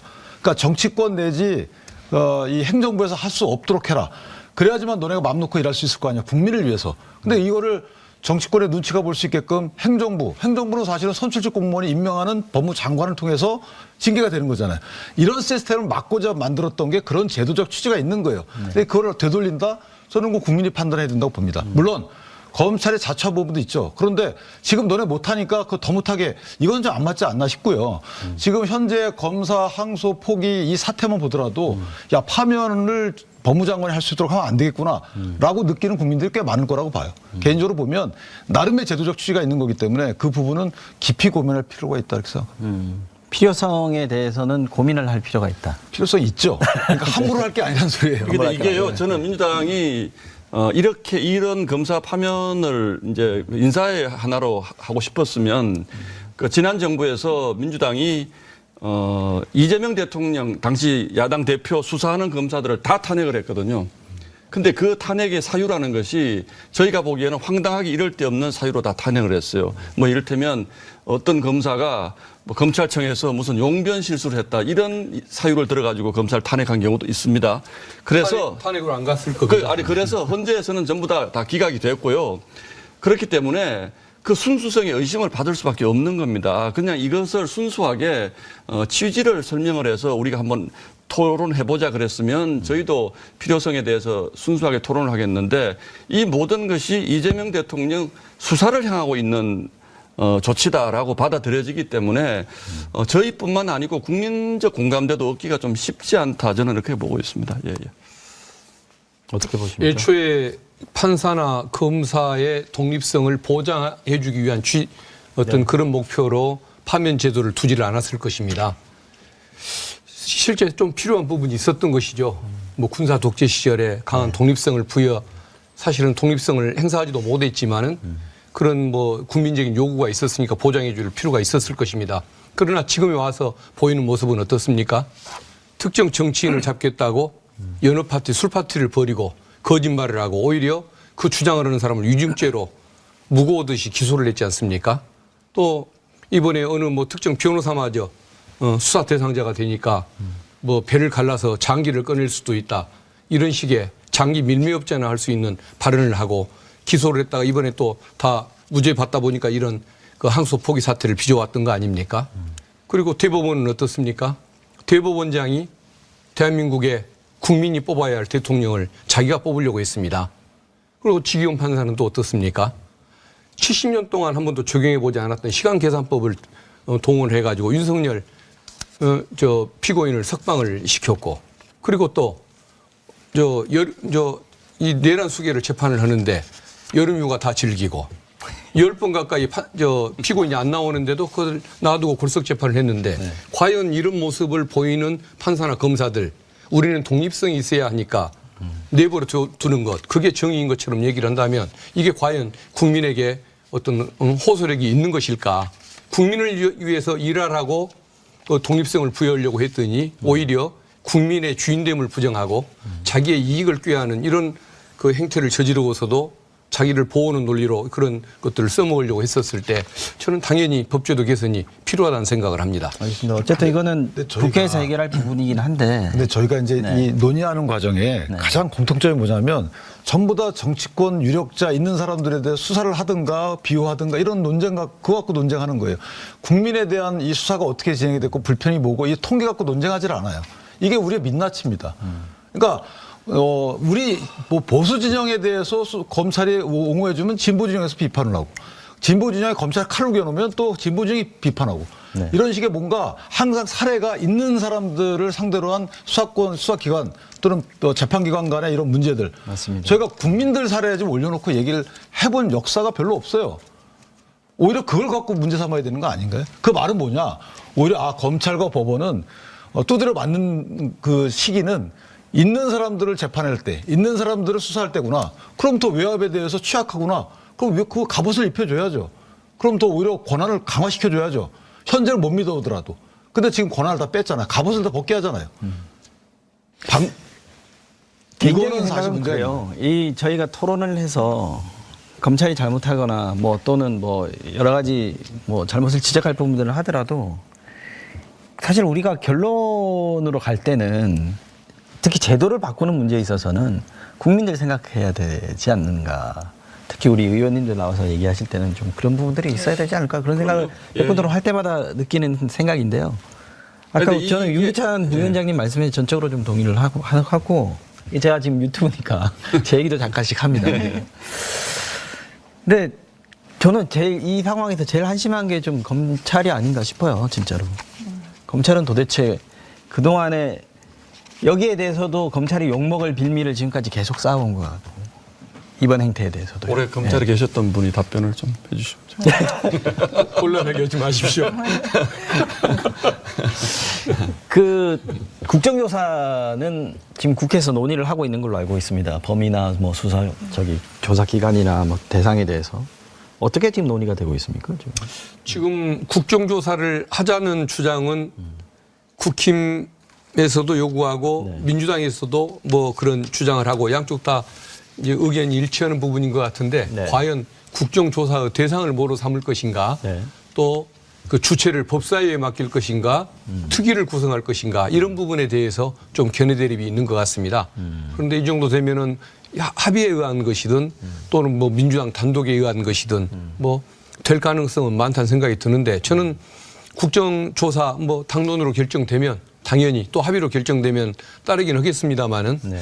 근본적으로 그 어떤 정쟁 의장으로 흐르기 쉬운 국정조사 방식보다는 저 어떤 그 법무부 차원의 뭐 징계조사라든가 또는 진상을 확인하기 위한 수사를 통해서 문제점을 정확히 밝히는 강제수사 방식으로 진상을 정확히 드러내고 국민 앞에 그 뭐 결과를 보고하면서 좀 적절한 처분을 하는 이런 노력이 같이 병행돼야 하는 것이 아닐까 생각이 민주당에서 듭니다. 방점을 두고 있는 건 아까 우리 장현미 대변인께서 말씀하셨던 수사 과정에서의 왜곡이나 조작, 증거 조작 뭐 이런 부분들에 대해서 좀 방점을 찍고 계신 것 같고 당연히 국민의힘 쪽에서는 이번 항소 포기 과정에서 외압이 있었느냐 아니요, 아니었느냐 저희는 필요하면 모든 과정에서 다 할. 그러니까 그걸 조율할 텐데 지금 예, 어느 예, 정도까지 조율이 되는지 그게 궁금한 거죠. 2+2 회담이 있었는데 네. 원래 이 의제를 던진 건 국민의힘 쪽이신데 그 문제의식은 이제 앞서 말씀 주신 대로 이제 외압이 있었던 거냐 아닌 거냐. 근데 국민의힘이 원하는 것만 국정조사 대상으로 삼을 수는 없다 보니까 우린 그거 할 수 있다. 그러니까 외압의 실체를 그럼 밝혀보자. 플러스 그럼 이 수사 과정도 함께 들여다봐야 된다는 거죠. 저희하고 별 차이가 없는 예, 것 같습니다. 그래서 좁혀지고 저는 있는 것으로 그럼 좁혀지는데 곧 그럼 이제 국정조사가 다만 있는데.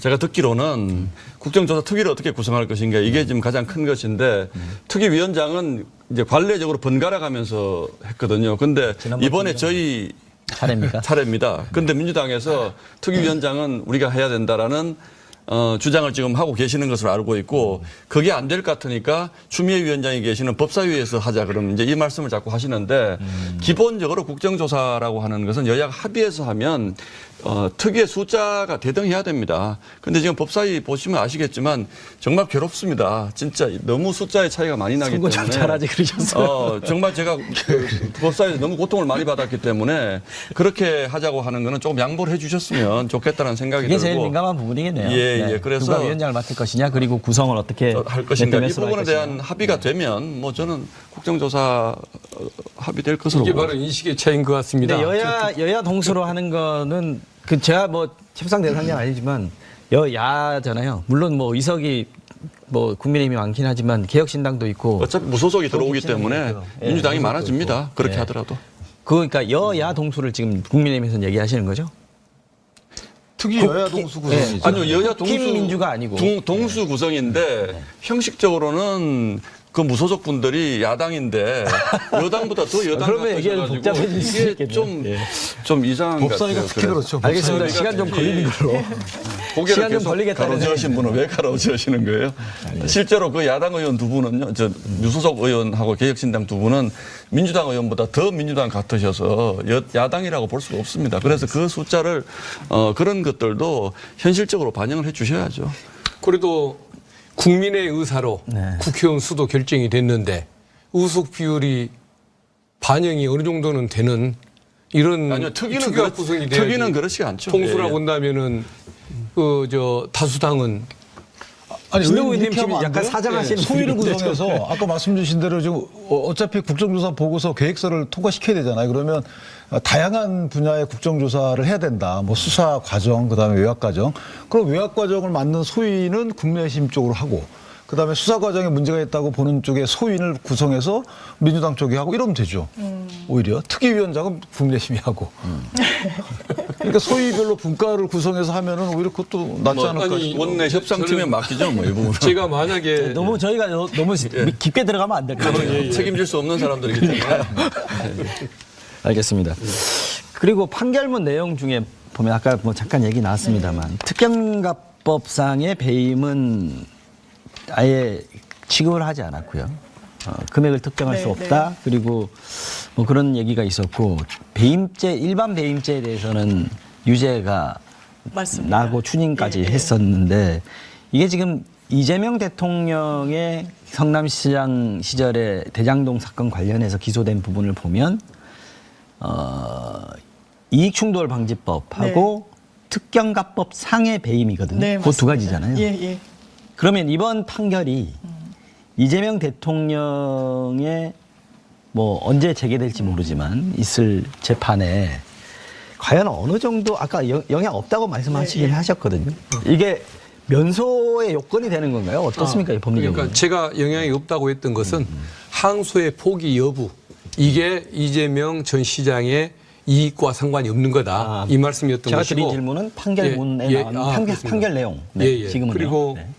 그 이해충돌방지법은 아까 비밀이 아니라는 건 이재명 전 시장한테도 똑같이 적용돼야 할 것이고 공소시효가 지났다는 부분도 똑같이 적용돼야 할 것이기 때문에 그건 그대로 연결될 겁니다. 그리고 특경법상 1심이 확정된다는 전제하에서 보면은 특경법상 액수가 특정되지 않았기 때문에 특경법을 적용할 수 없고 일반 업무상 배임죄만 적용될 수 있다고 했던 그것이 그대로 인정된다고 한다면 그것이 그대로 이재명 전 시장 재판에도 그대로 가게 될 그럼 것입니다. 이재명 전 시장 재판에는 일반 업무상 배임은 포함되어 있지 않기 때문에 재판에서 아닙니다. 특경가법상의 배임은 그건 특경법으로 무죄가 나올 것이다. 그래도 특경법으로 기소를 했기 때문에 특경법으로 재판을 하게 될 것이고 역시 또 특경법에 대해서 액수가 특정이 안 됐으니까 이게 무죄라고 한다면 특경법은 무죄라지만 그 안에 포함되어 있는 일반 업무상 배임죄는 유죄를 합니다. 그러니까 가로치고 인정된 죄명 업무상 예, 예. 배임 이렇게 그렇게 돼 있나요? 그러니까 예를 들면 우리가 큰 잘못이 있을 때 그건 인정 안 되더라도 그 안에 포함되어 있는 작은 죄는 인정되는 걸로 하는 것처럼 일반 업무상 배임죄로는 판단을 하게 돼 있습니다. 근데 이제 아까 이제 의원님 하신 말씀 중에 대법원 판례를 이제 주로 말씀하시는데 대법원 판례도 검찰의 노력이나 변호인의 노력에 따라서는 바뀌어요. 판례 변경 많이 있잖아요. 전압을 통해서. 전원합의체를 그러면 해야죠. 그 네, 대법원 판례에 있는 사안에 대해서는 항소하는 것이 이건 잘못된 거냐 그렇지 않다는 관점이 충분히 있을 수 있는 거고 그다음에 이재명 대통령 그 재판과 관련돼서는 이게 사실은 1,128억 원이 부정한 이익이라고 판단해놨잖아요.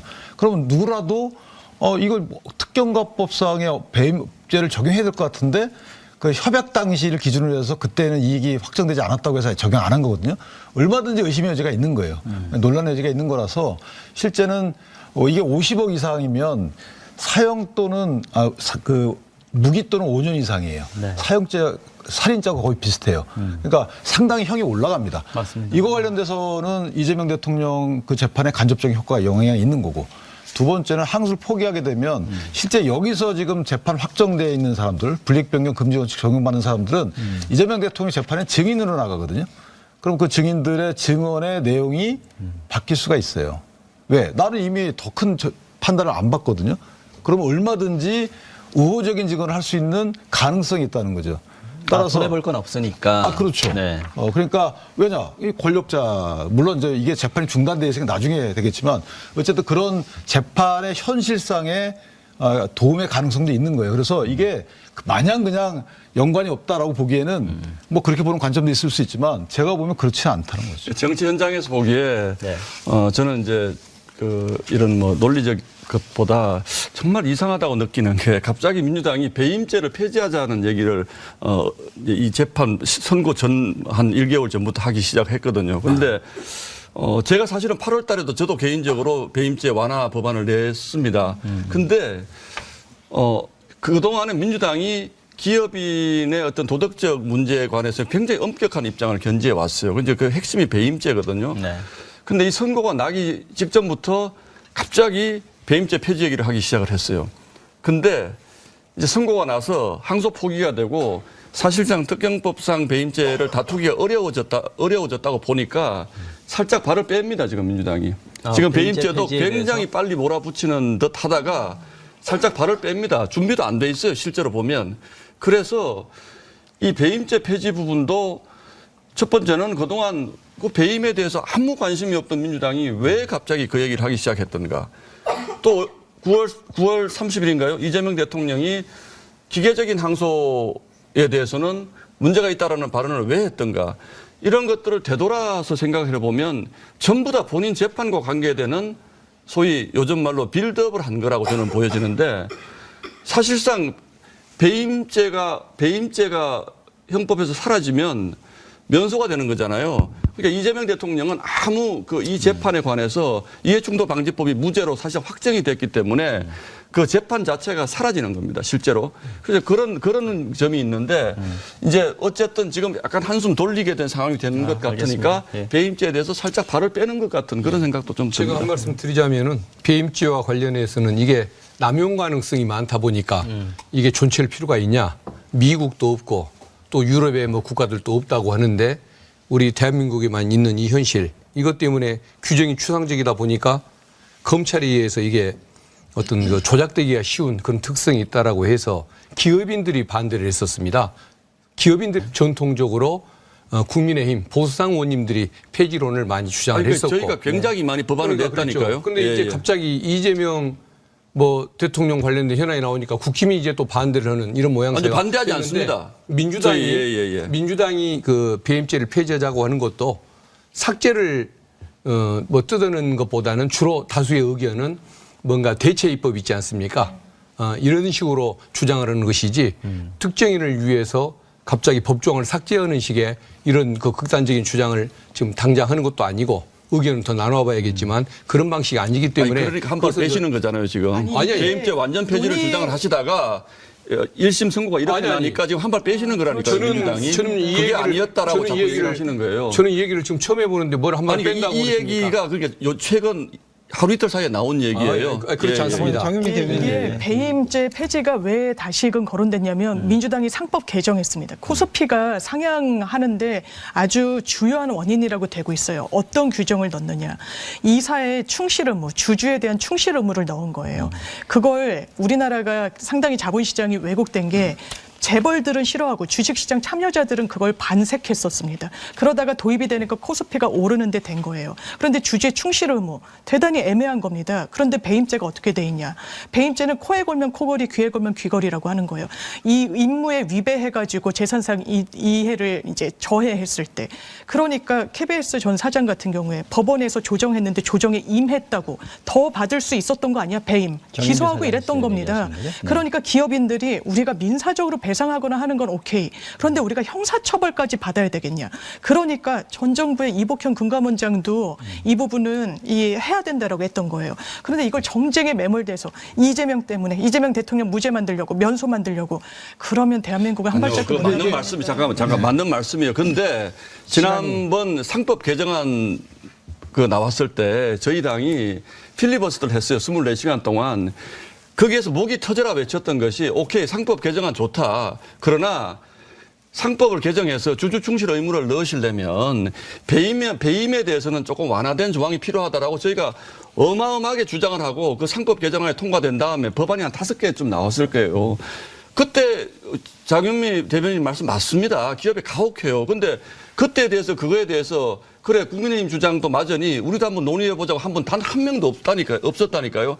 그때 한 분이라도 우리가 기업에 대한 과도한 부담을 주니 이 부분은 논의해보자라고 얘기를 했으면 제가 이런 말을 못 드립니다. 근데 정말 냉혹하게 잘랐거든요. 근데 왜 지금 와서 배임죄 폐지를 얘기하세요? 딱 하나만 말씀드리면 잠깐만요.